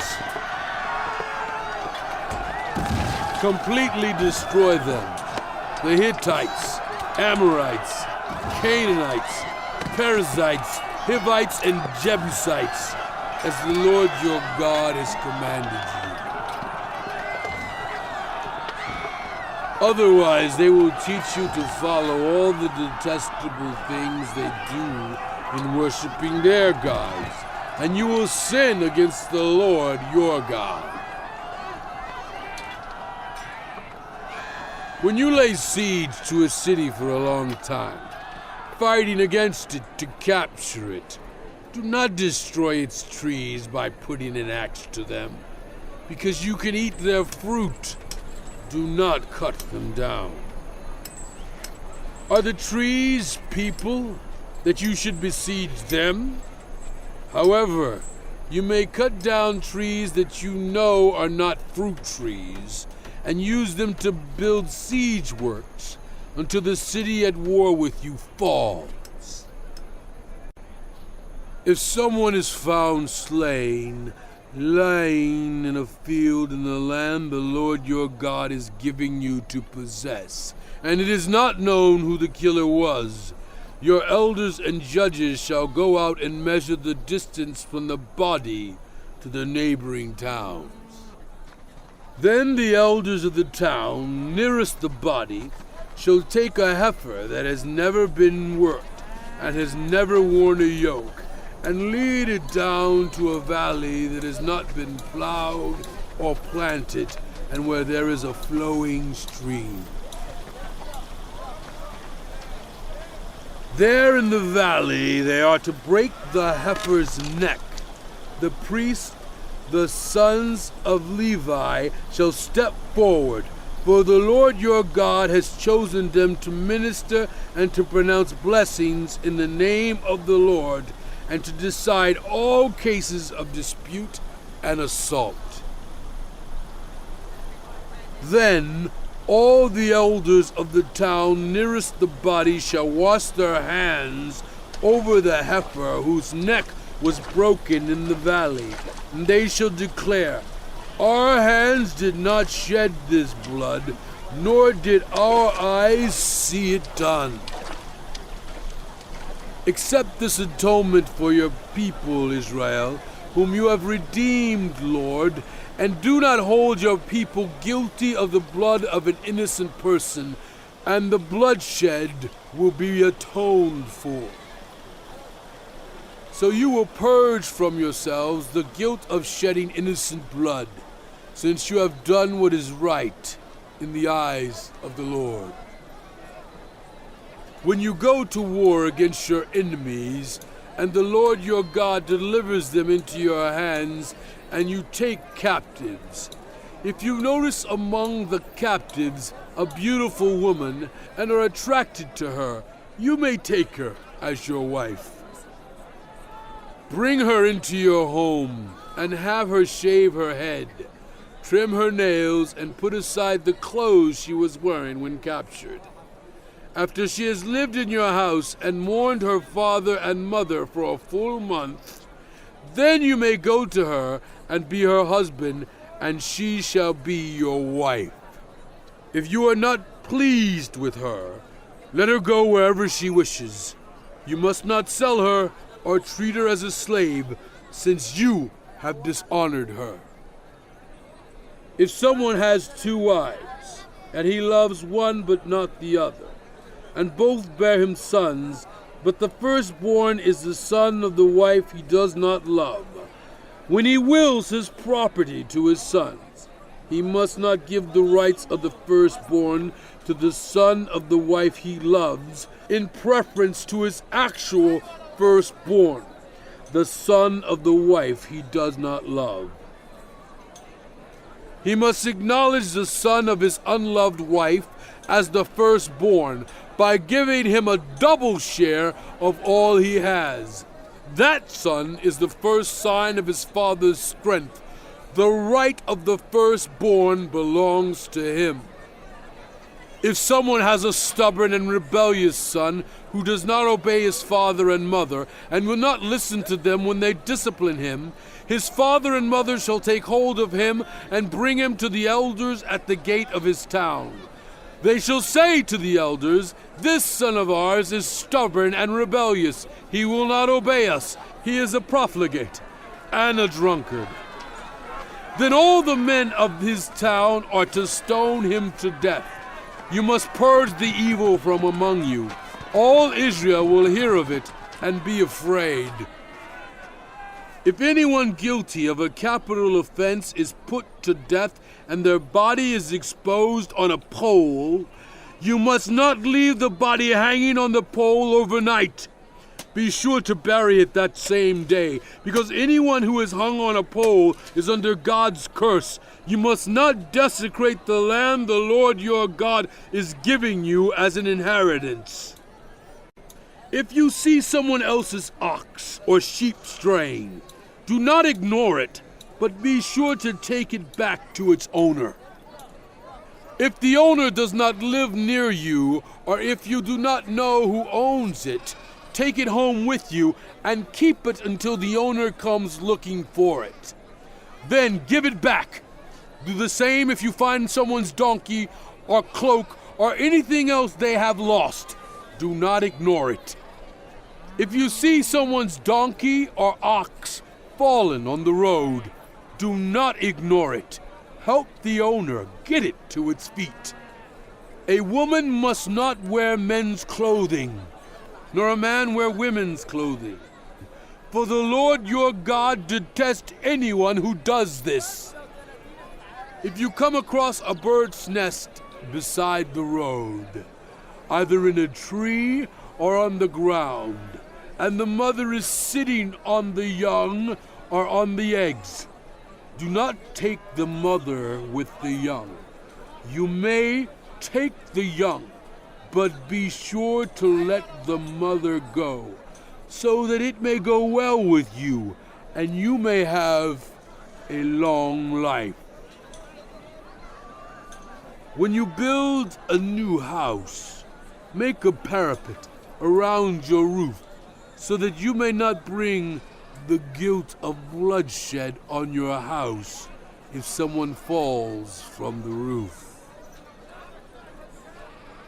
Do not plant two kinds of seed in your vineyard.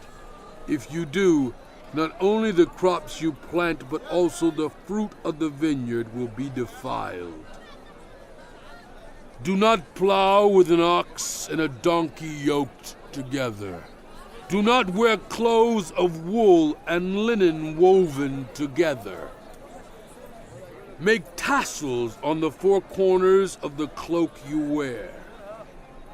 If a man takes a wife and, after sleeping with her, dislikes her and slanders her and gives her a bad name, saying, "I married this woman, but when I approached her, I did not find proof of her virginity," then the young woman's father and mother shall bring to the town elders at the gate proof that she was a virgin. Her father will say to the elders, "I gave my daughter in marriage to this man, but he dislikes her. Now he has slandered her and said, 'I did not find your daughter to be a virgin.' But here is the proof of my daughter's virginity."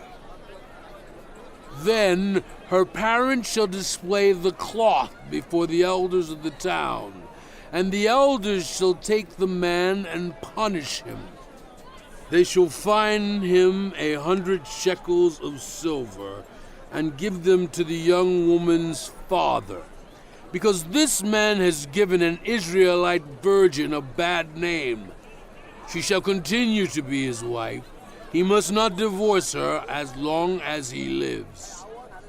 If, however, the charge is true and no proof of the young woman's virginity can be found, she shall be brought to the door of her father's house, and there the men of her town shall stone her to death. She has done an outrageous thing in Israel by being promiscuous while still in her father's house. You must purge the evil from among you. If a man is found sleeping with another man's wife, both the man who slept with her and the woman must die. You must purge the evil from Israel.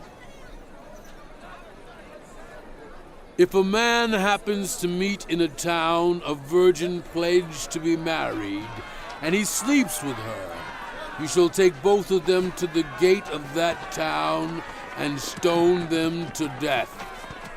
The young woman, because she was in a town and did not scream for help, and the man, because he violated another man's wife. You must purge the evil from among you. But if out in the country a man happens to meet a young woman pledged to be married and rapes her, only the man who has done this shall die. Do nothing to the woman. She has committed no sin deserving death. This case is like that of someone who attacks and murders a neighbor, for the man found the young woman out in the country, and though the betrothed woman screamed, there was no one to rescue her. If a man happens to meet a virgin who is not pledged to be married and rapes her, and they are discovered, he shall pay her father 50 shekels of silver. He must marry the young woman, for he has violated her. He can never divorce her as long as he lives. A man is not to marry his father's wife. He must not dishonor his father's bed. No one who has been emasculated by crushing or cutting may enter the assembly of the Lord. No one born of a forbidden marriage, nor any offspring from such a marriage, may enter the assembly of the Lord. not even in the 10th generation. No Ammonite or Moabite or any of their descendants may enter the assembly of the Lord, not even in the 10th generation. For they did not come to meet you with bread and water on your way when you came out of Egypt, and they hired Balaam, son of Beor, from Pethor in Aram Naharaim, to pronounce a curse on you. However, the Lord your God would not listen to Balaam, but turned the curse into a blessing for you, because the Lord your God loves you. Do not seek a treaty of friendship with them as long as you live. Do not despise an Edomite, for the Edomites are related to you. Do not despise an Egyptian, because you resided as foreigners in their country. The 3rd generation of children born to them may enter the assembly of the Lord. When you are encamped against your enemies, keep away from everything impure. If one of your men is unclean because of a nocturnal emission, he is to go outside the camp and stay there.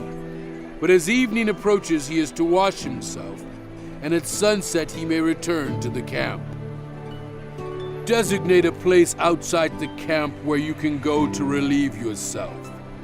As part of your equipment, have something to dig with, and when you relieve yourself, dig a hole and cover up your excrement. For the Lord your God moves about in your camp to protect you and to deliver your enemies to you. Your camp must be holy, so that he will not see among you anything indecent and turn away from you. If a slave has taken refuge with you, do not hand them over to their master. Let them live among you wherever they like and in whatever town they choose. Do not oppress them. No Israelite man or woman is to become a shrine prostitute. You must not bring the earnings of a female prostitute or of a male prostitute into the house of the Lord your God to pay any vow, because the Lord your God detests them both. Do not charge an Israelite interest, whether on money or food or anything else that may earn interest. You may charge a foreigner interest, but not another Israelite, so that the Lord your God may bless you in everything you put your hand to in the land you are entering to possess. If you make a vow to the Lord your God, do not be slow to pay it, for the Lord your God will certainly demand it of you, and you will be guilty of sin. But if you refrain from making a vow, you will not be guilty. Whatever your lips utter, you must be sure to do, because you made your vow freely to the Lord your God with your own mouth. If you enter your neighbor's vineyard, you may eat all the grapes you want, but do not put any in your basket. If you enter your neighbor's grain field, you may pick kernels with your hands, but you must not put a sickle to the standing grain. If a man marries a woman who becomes displeasing to him because he finds something indecent about her, and he writes her a certificate of divorce, gives it to her, and sends her from his house, and if after she leaves his house she becomes the wife of another man, and her second husband dislikes her and writes her a certificate of divorce, gives it to her, and sends her from his house, or if he dies, then her first husband, who divorced her, is not allowed to marry her again after she has been defiled. That would be detestable in the eyes of the Lord. Do not bring sin upon the land the Lord your God is giving you as an inheritance. If a man has recently married, he must not be sent to war or have any other duty laid on him. For 1 year he is to be free to stay at home and bring happiness to the wife he has married. Do not take a pair of millstones, not even the upper one, as security for a debt, because that would be taking a person's livelihood as security.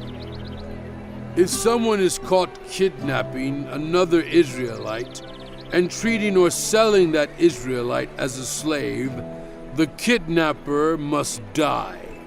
You must purge the evil from among you. In cases of defiling skin diseases, be very careful to do exactly as the Levitical priests instruct you. You must follow carefully what I have commanded them. Remember what the Lord your God did to Miriam along the way after you came out of Egypt. When you make a loan of any kind to a neighbor, do not go into the neighbor's house to get what is offered to you as a pledge. Stay outside and let the neighbor to whom you are making the loan bring the pledge out to you. If the neighbor is poor, do not go to sleep with that pledge in your possession.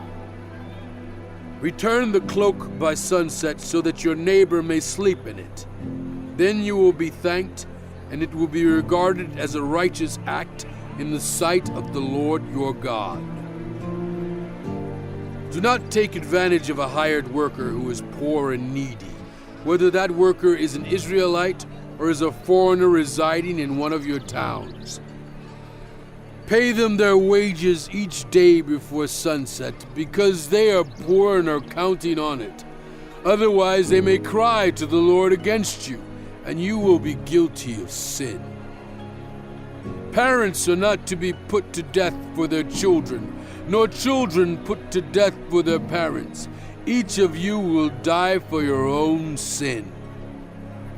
Do not deprive the foreigner or the fatherless of justice, or take the cloak of the widow as a pledge. Remember that you were slaves in Egypt, and the Lord your God redeemed you from there. That is why I command you to do this. When you are harvesting in your field, and you overlook a sheaf, do not go back to get it. Leave it for the foreigner, the fatherless, and the widow, so that the Lord your God may bless you in all the work of your hands. When you beat the olives from your trees, do not go over the branches a second time. Leave what remains for the foreigner, the fatherless, and the widow. When you harvest the grapes in your vineyard, do not go over the vines again. Leave what remains for the foreigner, the fatherless, and the widow. Remember that you were slaves in Egypt. That is why I command you to do this. When people have a dispute, they are to take it to court, and the judges will decide the case, acquitting the innocent and condemning the guilty. If the one who is guilty deserves to be beaten, the judge shall make them lie down and have them flogged in his presence with the number of lashes the crime deserves.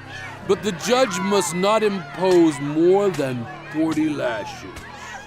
If the guilty party is flogged more than that, your Israelite neighbor will be degraded in your eyes. Do not muzzle an ox while it is treading out the grain.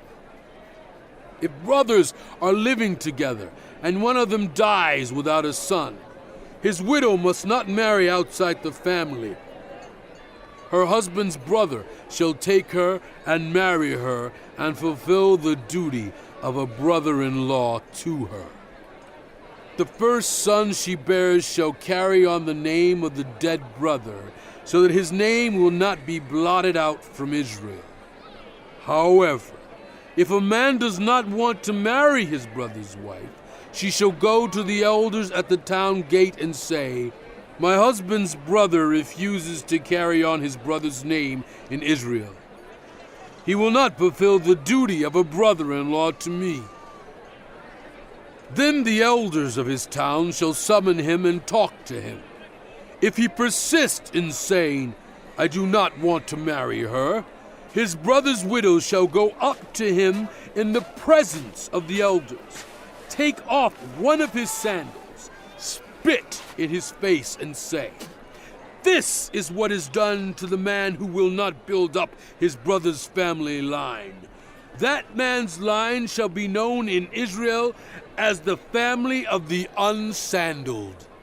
If two men are fighting, and the wife of one of them comes to rescue her husband from his assailant, and she reaches out and seizes him by his private parts, you shall cut off her hand, show her no pity. Do not have two differing weights in your bag, one heavy, one light. Do not have two differing measures in your house, one large, one small. You must have accurate and honest weights and measures, so that you may live long in the land the Lord your God is giving you. For the Lord your God detests anyone who does these things, anyone who deals dishonestly. Remember what the Amalekites did to you along the way when you came out of Egypt, when you were weary and worn out.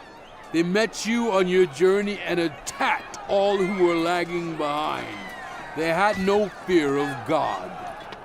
When the Lord your God gives you rest from all the enemies around you in the land he is giving you to possess as an inheritance, you shall blot out the name of Amalek from under heaven. Do not forget. When you have entered the land the Lord your God is giving you as an inheritance, and have taken possession of it and settled in it, take some of the first fruits of all that you produce from the soil of the land the Lord your God is giving you, and put them in a basket. Then go to the place the Lord your God will choose as a dwelling for his name, and say to the priest in office at the time, I declare today to the Lord your God that I have come to the land the Lord swore to our ancestors to give us. The priest shall take the basket from your hands and set it down in front of the altar of the Lord your God. Then you shall declare before the Lord your God, my father was a wandering Aramean, and he went down into Egypt with a few people and lived there and became a great nation, powerful and numerous. But the Egyptians mistreated us and made us suffer, subjecting us to harsh labor. Then we cried out to the Lord, the God of our ancestors, and the Lord heard our voice and saw our misery, toil, and oppression. So the Lord brought us out of Egypt with a mighty hand and an outstretched arm, with great terror and with signs and wonders.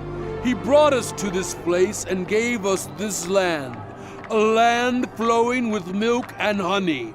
And now I bring the first fruits of the soil that you, Lord, have given me. Place the basket before the Lord your God and bow down before him.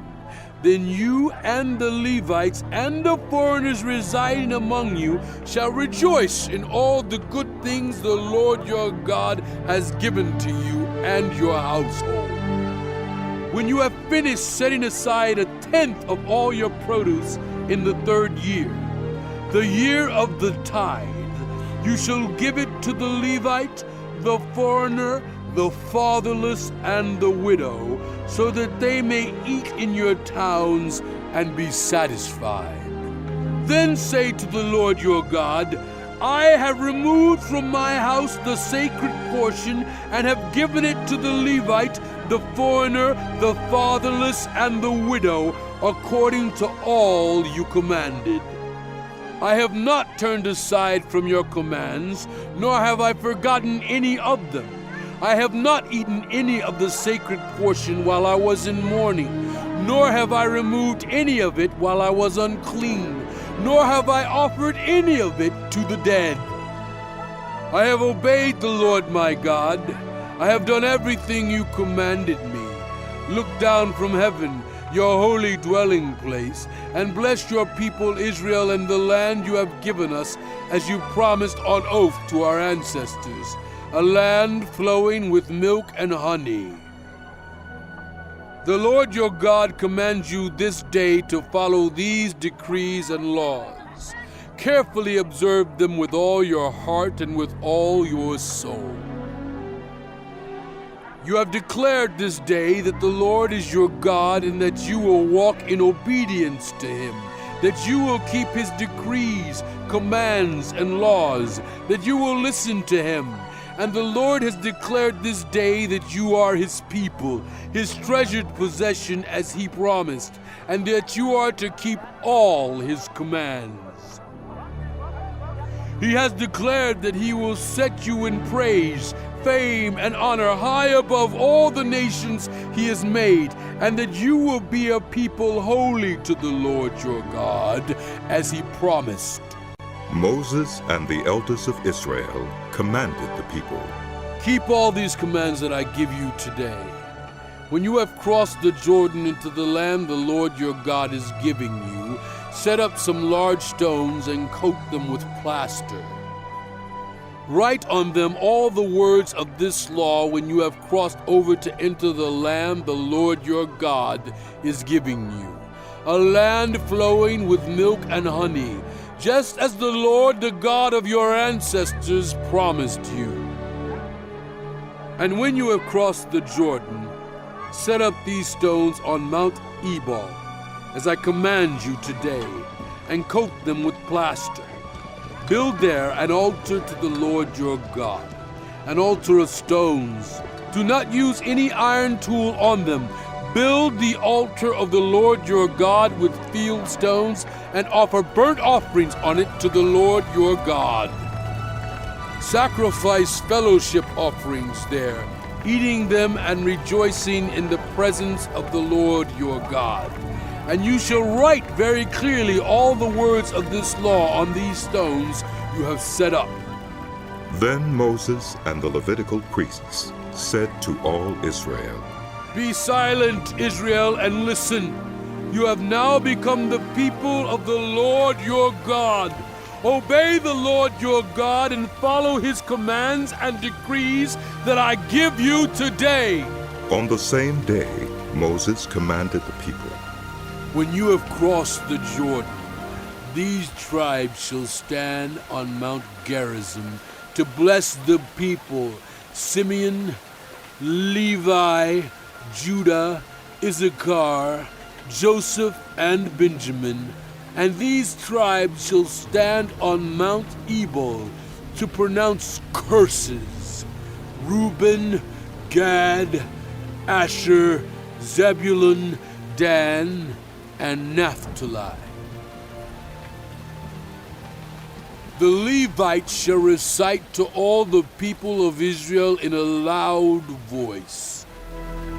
Cursed is anyone who makes an idol, a thing detestable to the Lord, the work of skilled hands, and sets it up in secret.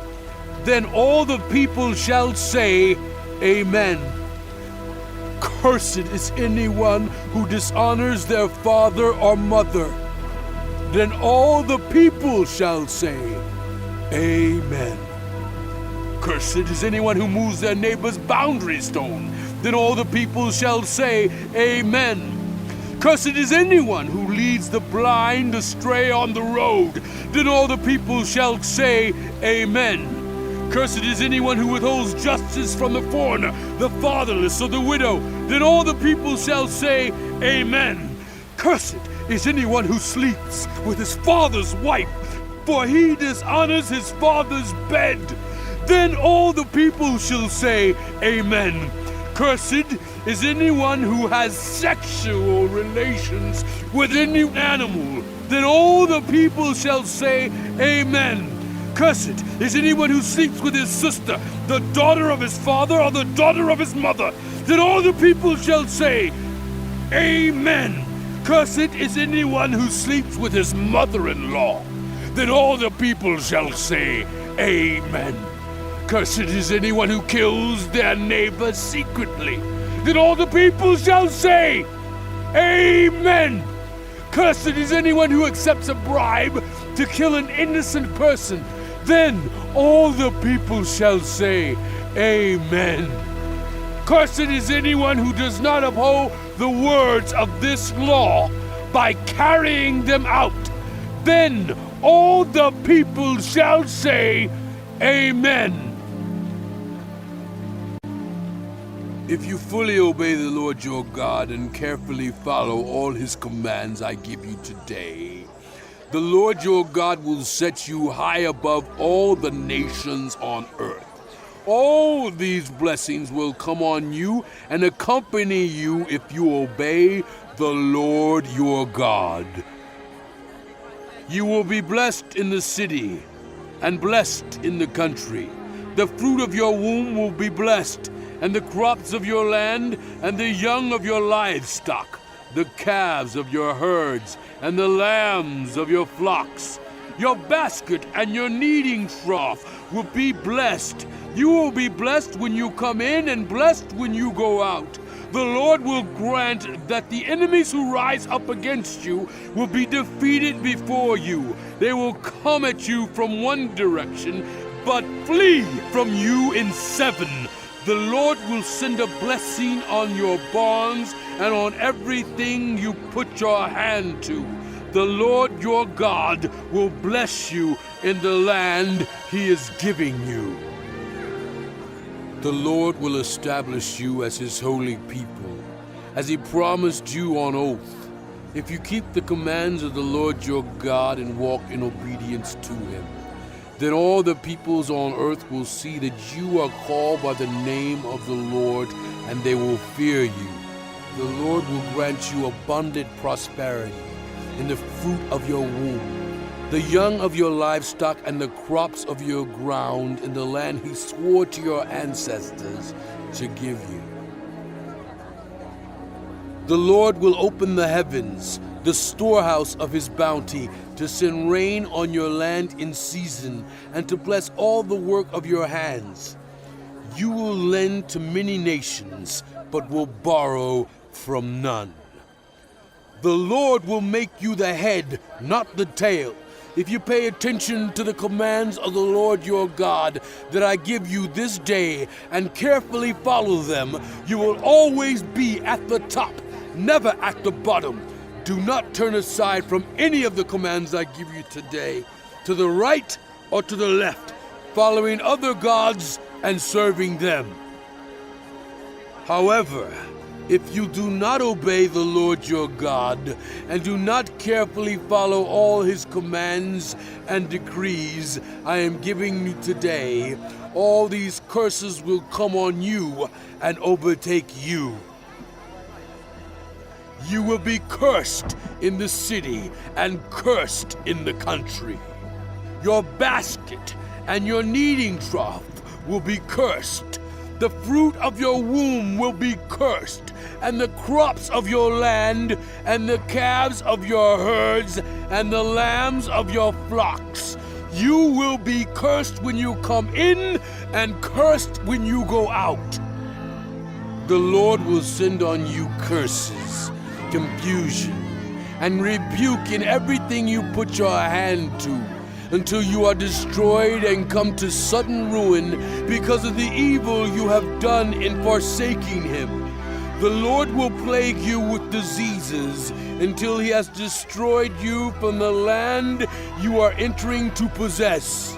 The Lord will strike you with wasting disease, with fever and inflammation, with scorching heat and drought, with blight and mildew, which will plague you until you perish.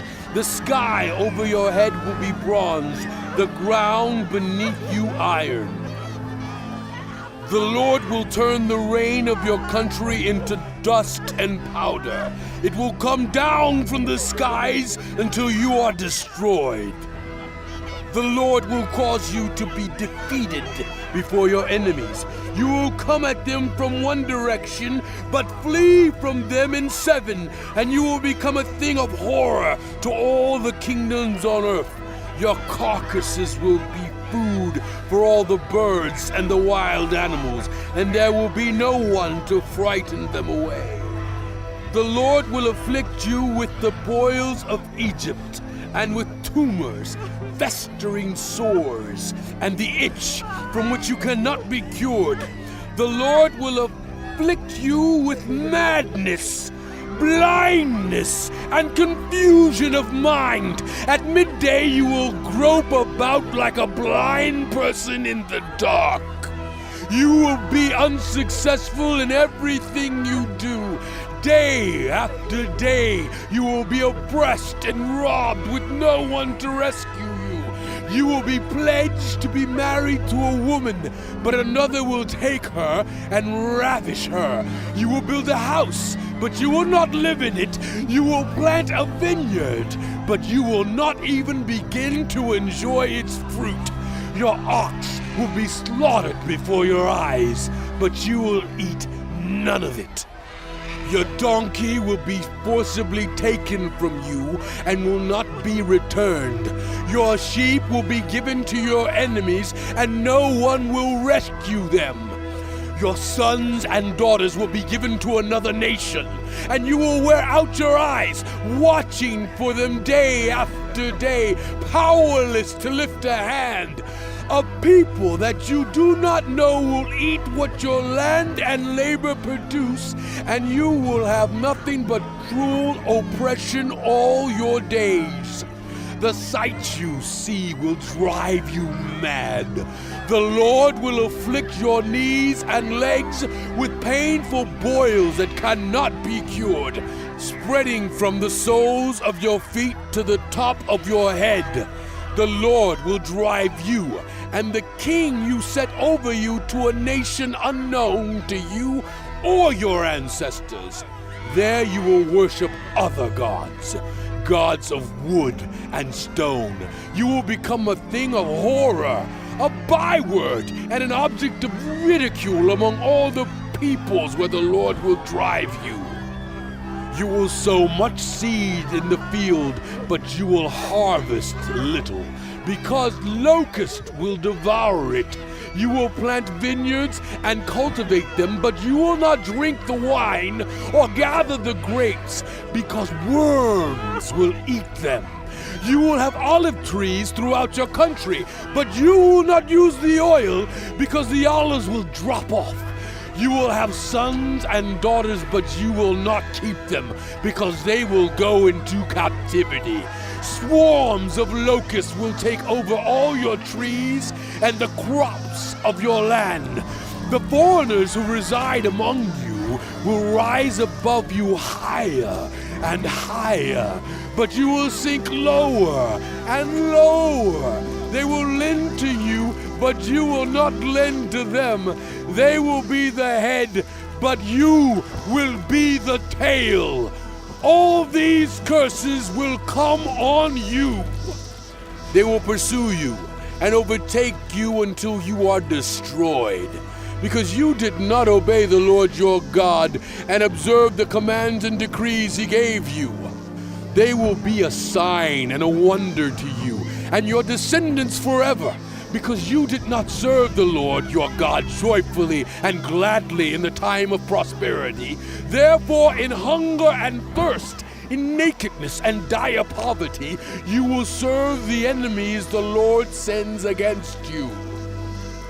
He will put an iron yoke on your neck until he has destroyed you.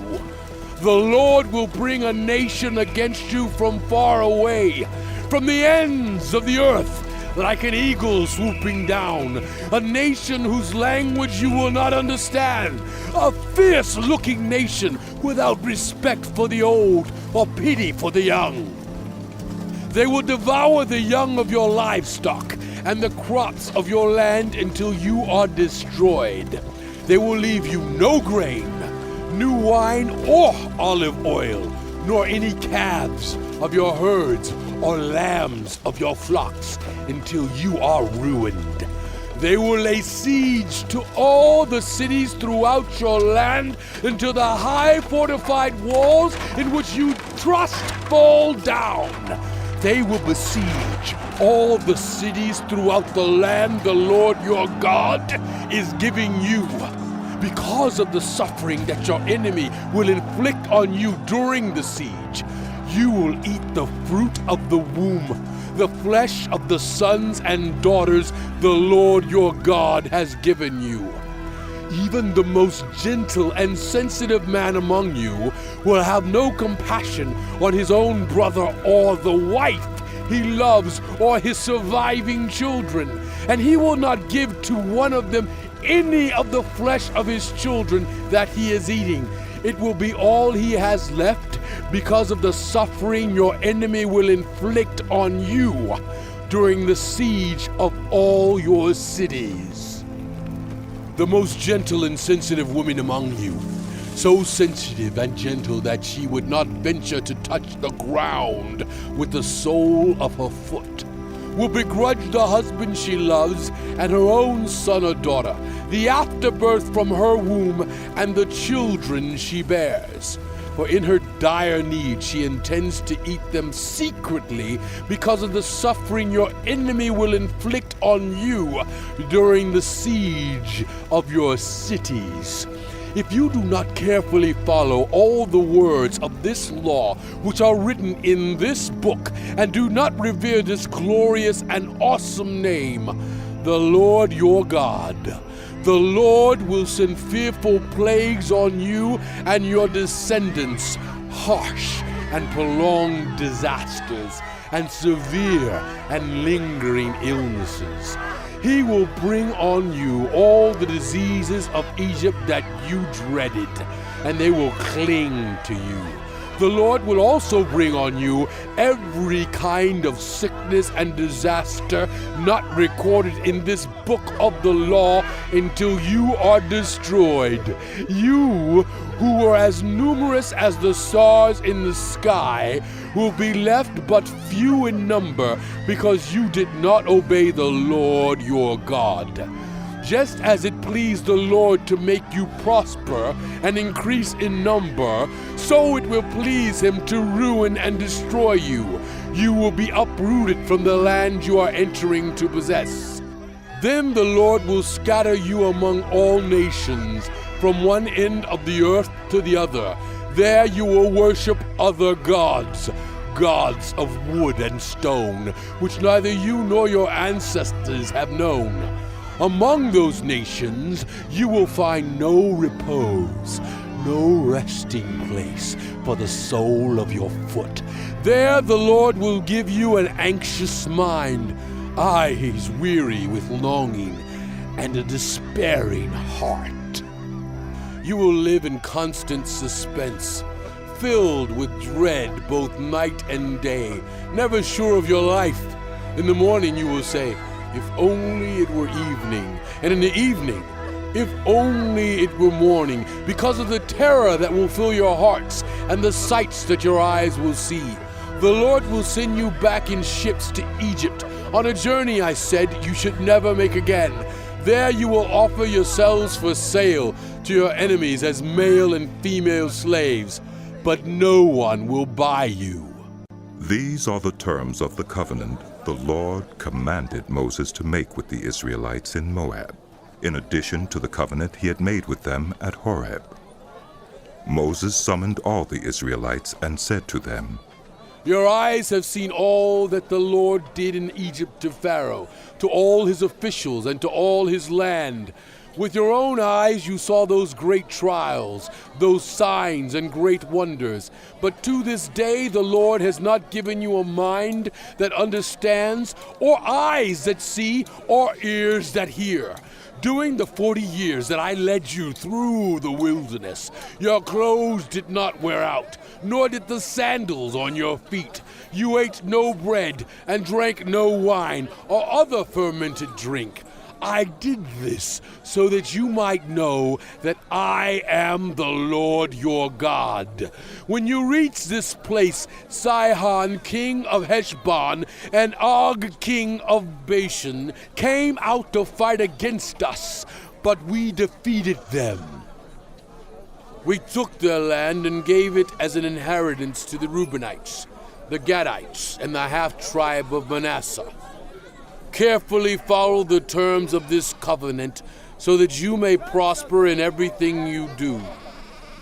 All of you are standing today in the presence of the Lord your God, your leaders and chief men, your elders and officials, and all the other men of Israel, together with your children and your wives, and the foreigners living in your camps who chop your wood and carry your water.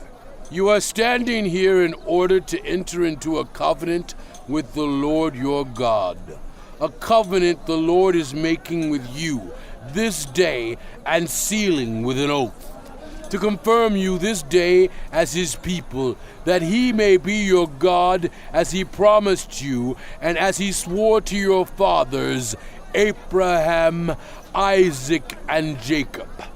I am making this covenant with its oath, not only with you who are standing here with us today in the presence of the Lord our God, but also with those who are not here today. You yourselves know how we lived in Egypt and how we passed through the countries on the way here. You saw among them their detestable images and idols of wood and stone, of silver and gold. Make sure there is no man or woman, clan or tribe among you today whose heart turns away from the Lord our God to go and worship the gods of those nations. Make sure there is no root among you that produces such bitter poison. When such persons hear the words of this oath and invoke a blessing on themselves, thinking, I will be safe even though I persist in going my own way, they will bring disaster on the watered land as well as the dry. The Lord will never be willing to forgive them. His wrath and zeal will burn against them. All the curses written in this book will fall on them, and the Lord will blot out their names from under heaven. The Lord will single them out from all the tribes of Israel for disaster, according to all the curses of the covenant written in this book of the law. Your children who follow you in later generations, and foreigners who come from distant lands will see the calamities that have fallen on the land and the diseases with which the Lord has afflicted it. The whole land will be a burning waste of salt and sulfur. Nothing planted, nothing sprouting, no vegetation growing on it. It will be like the destruction of Sodom and Gomorrah, Admah, and Zeboim, which the Lord overthrew in fierce anger. All the nations will ask, why has the Lord done this to this land? Why this fierce burning anger? And the answer will be, it is because this people abandoned the covenant of the Lord, the God of their ancestors, the covenant he made with them when he brought them out of Egypt. They went off and worshipped other gods and bowed down to them, gods they did not know, gods he had not given them. Therefore, the Lord's anger burned against this land, so that he brought on it all the curses written in this book. In furious anger and in great wrath, the Lord uprooted them from their land and thrust them into another land, as it is now. The secret things belong to the Lord our God, but the things revealed belong to us and to our children forever, that we may follow all the words of this law. When all these blessings and curses I have set before you come on you, and you take them to heart wherever the Lord your God disperses you among the nations, and when you and your children return to the Lord your God and obey him with all your heart and with all your soul, according to everything I command you today, then the Lord your God will restore your fortunes and have compassion on you and gather you again from all the nations where he scattered you. Even if you have been banished to the most distant land under the heavens, from there the Lord your God will gather you and bring you back. He will bring you to the land that belonged to your ancestors, and you will take possession of it. He will make you more prosperous and numerous than your ancestors. The Lord your God will circumcise your hearts and the hearts of your descendants, so that you may love him with all your heart and with all your soul and live.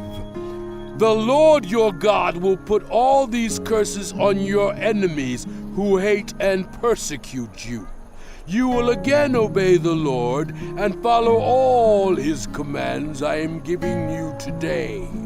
Then the Lord your God will make you most prosperous in all the work of your hands and in the fruit of your womb, the young of your livestock, and the crops of your land. The Lord will again delight in you and make you prosperous, just as he delighted in your ancestors. If you obey the Lord your God and keep his commands and decrees that are written in this book of the law, and turn to the Lord your God with all your heart and with all your soul. Now what I am commanding you today is not too difficult for you or beyond your reach. It is not up in heaven so that you have to ask, who will ascend into heaven to get it and proclaim it to us so we may obey it? Nor is it beyond the sea, so that you have to ask, who will cross the sea to get it and proclaim it to us so we may obey it? No, the word is very near you. It is in your mouth and in your heart, so you may obey it. See, I set before you today life and prosperity, death and destruction. For I command you today to love the Lord your God, to walk in obedience to him, and to keep his commands, decrees, and laws. Then you will live and increase, and the Lord your God will bless you in the land you are entering to possess. But if your heart turns away, and you are not obedient, and if you are drawn away to bow down to other gods and worship them, I declare to you this day that you will certainly be destroyed. You will not live long in the land you are crossing the Jordan to enter and possess.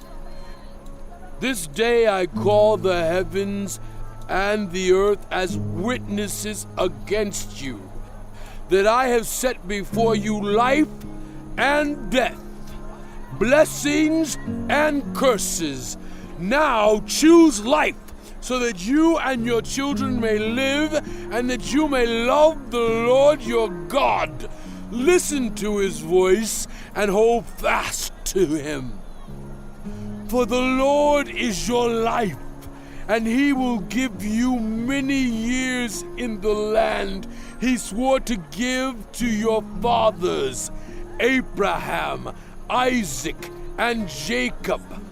Then Moses went out and spoke these words to all Israel. I am now 120 years old, and I am no longer able to lead you. The Lord has said to me, you shall not cross the Jordan. The Lord your God himself will cross over ahead of you. He will destroy these nations before you, and you will take possession of their land. Joshua also will cross over ahead of you, as the Lord said, and the Lord will do to them what he did to Sihon and Og, the kings of the Amorites whom he destroyed along with their land. The Lord will deliver them to you, and you must do to them all that I have commanded you. Be strong and courageous. Do not be afraid or terrified because of them. For the Lord your God goes with you.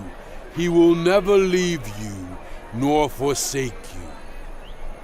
Then Moses summoned Joshua and said to him in the presence of all Israel, Be strong and courageous, For you must go with this people into the land that the Lord swore to their ancestors to give them, and you must divide it among them as their inheritance.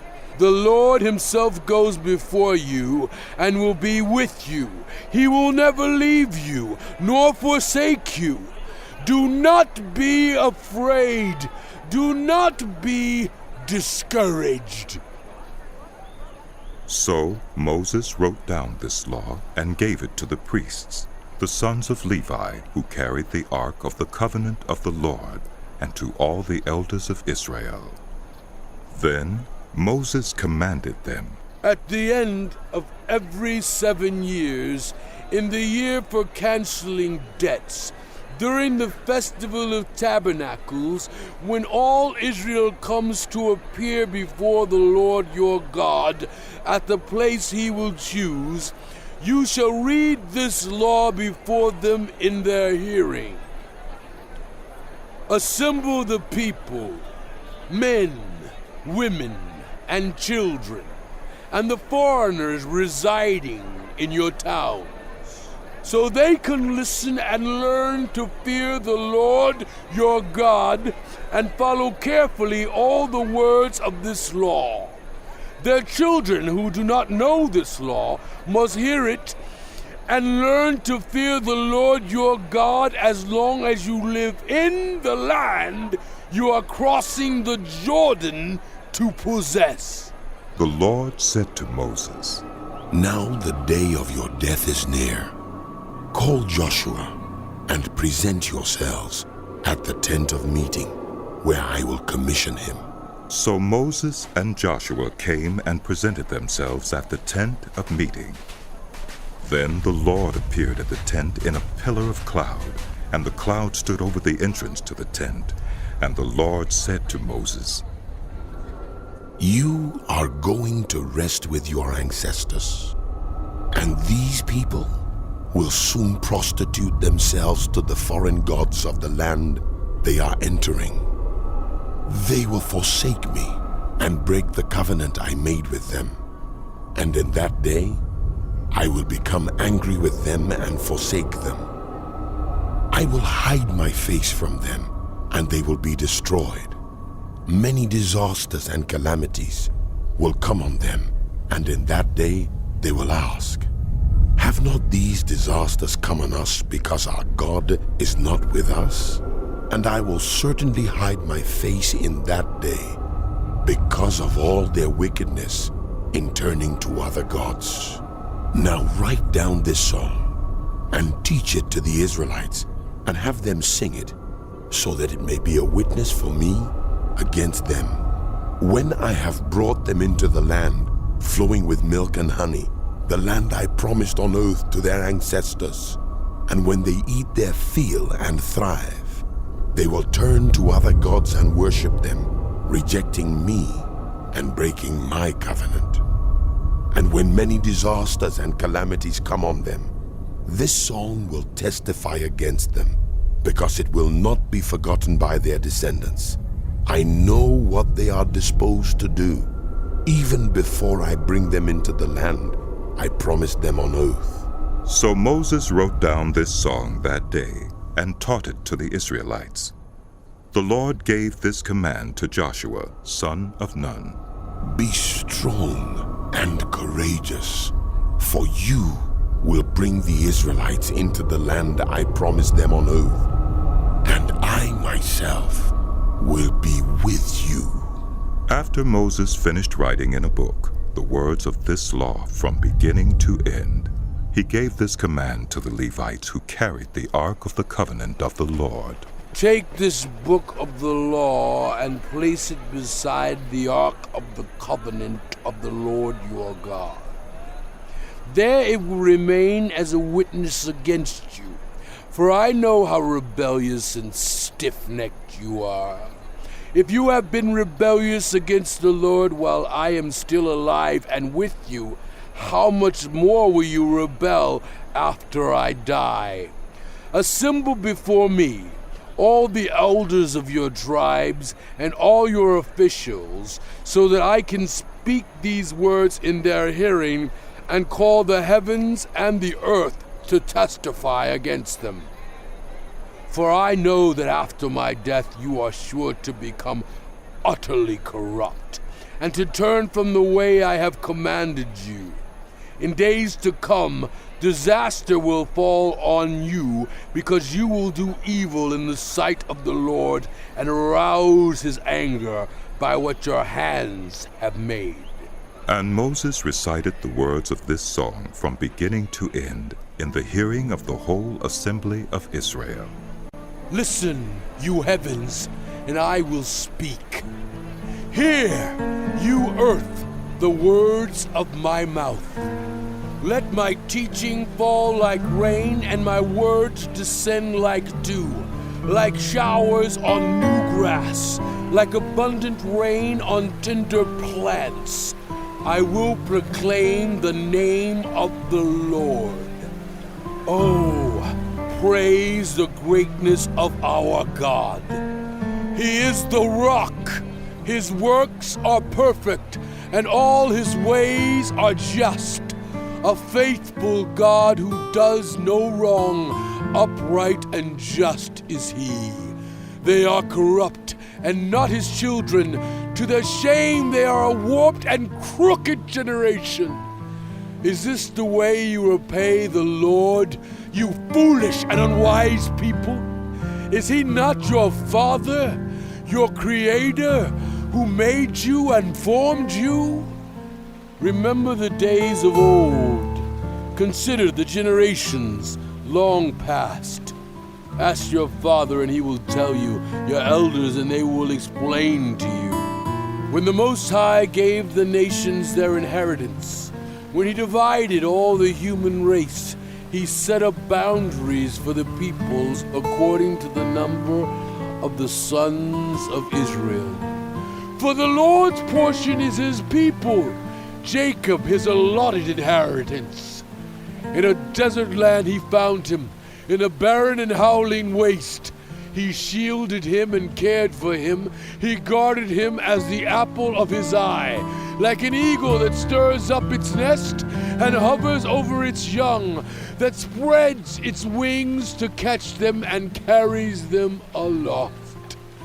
The Lord alone led him.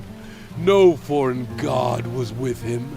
He made him ride on the heights of the land and fed him with the fruit of the fields. He nourished him with honey from the rock, and with oil from the flinty crag, with curds and milk from herd and flock, and with fattened lambs and goats, with choice rams of Bashan and the finest kernels of wheat. You drank the foaming blood of the grape. Jeshurun grew fat and kicked, filled with food. He became heavy and sleek. He abandoned the God who made him and rejected the rock, his savior. They made him jealous with their foreign gods and angered him with their detestable idols. They sacrificed to demons, which are not gods, gods they had not known, gods that recently appeared, gods your ancestors did not fear. You deserted the rock who bore you. You forgot the God who gave you birth. The Lord saw this and rejected them because he was angered by his sons and daughters. I will hide my face from them, he said, and see what their end will be. For they are a perverse generation, children who are unfaithful. They made me jealous by what is no God and angered me with their worthless idols. I will make them envious by those who are not a people. I will make them angry by a nation that has no understanding. For a fire will be kindled by my wrath, one that burns down to the realm of the dead below. It will devour the earth and its harvests, and set afire the foundations of the mountains. I will heap calamities on them, and spend my arrows against them. I will send wasting famine against them, consuming pestilence and deadly plague. I will send against them the fangs of wild beasts, the venom of vipers. They glide in the dust. In the street, the sword will make them childless. In the homes, terror will reign. The young men and young women will perish, the infants and those with gray hair. I said I would scatter them and erase their name from human memory, but I dreaded the taunt of the enemy, lest the adversary misunderstand and say, "Our hand has triumphed. The Lord has not done all this." They are a nation without sense. There is no discernment in them. If only they were wise and would understand this and discern what their end will be. How could one man chase 1,000, or two put 10,000 to flight, unless their rock had sold them, unless the Lord had given them up? For their rock is not like our rock, as even our enemies concede. Their vine comes from the vine of Sodom and from the fields of Gomorrah. Their grapes are filled with poison, and their clusters with bitterness. Their wine is the venom of serpents, the deadly poison of cobras. Have I not kept this in reserve and sealed it in my vaults? It is mine to avenge. I will repay. In due time their foot will slip. Their day of disaster is near, and their doom rushes upon them. The Lord will vindicate his people and relent concerning his servants when he sees their strength is gone and no one is left, slave or free. He will say, "Now where are their gods? The rock they took refuge in, the gods who ate the fat of their sacrifices and drank the wine of their drink offerings. Let them rise up to help you. Let them give you shelter. See now that I myself am he. There is no God besides me. I put to death, and I bring to life. I have wounded, and I will heal, and no one can deliver out of my hand. I lift my hand to heaven and declare, as surely as I live forever, when I sharpen my flashing sword and my hand grasp it in judgment, I will take vengeance on my adversaries and repay those who hate me. I will make my arrows drunk with blood, while my sword devours flesh, the blood of the slain and the captives, the heads of the enemy leaders. Rejoice, you nations, with his people, for he will avenge the blood of his servants. He will take vengeance on his enemies and make atonement for his land and people. Moses came with Joshua, son of Nun, and spoke all the words of this song in the hearing of the people. When Moses finished reciting all these words to all Israel, he said to them, "Take to heart all the words I have solemnly declared to you this day, so that you may command your children to obey carefully all the words of this law. They are not just idle words for you, they are your life. By them you will live long in the land you are crossing the Jordan to possess." On that same day, the Lord told Moses, Go up into the Abarim range, to Mount Nebo in Moab, across from Jericho, and view Canaan, the land I am giving the Israelites as their own possession. There on the mountain that you have climbed, you will die and be gathered to your people, just as your brother Aaron died on Mount Hor and was gathered to his people. This is because both of you broke faith with me in the presence of the Israelites at the waters of Meribah Kadesh in the desert of Zin, and because you did not uphold my holiness among the Israelites. Therefore, You will see the land only from a distance. You will not enter the land I am giving to the people of Israel. This is the blessing that Moses, the man of God, pronounced on the Israelites before his death. He said, The Lord came from Sinai and dawned over them from Seir. He shone forth from Mount Paran. He came with myriads of holy ones from the south, from his mountain slopes. Surely it is you who love the people. All the holy ones are in your hand. At your feet they all bow down, and from you receive instruction. The law that Moses gave us, the possession of the assembly of Jacob.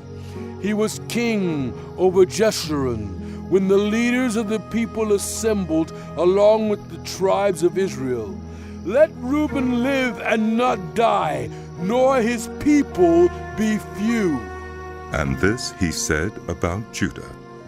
Hear, Lord, the cry of Judah. Bring him to his people. With his own hands he defends his cause. Oh, be his help against his foes. About Levi he said, Your Thummim and Urim belong to your faithful servant. You tested him at Massa. You contended with him at the waters of Meribah. He said of his father and mother, I have no regard for them. He did not recognize his brothers or acknowledge his own children, but he watched over your word and guarded your covenant. He teaches your precepts to Jacob and your law to Israel. He offers incense before you and whole burnt offerings on your altar. Bless all his skills, Lord, and be pleased with the work of his hands.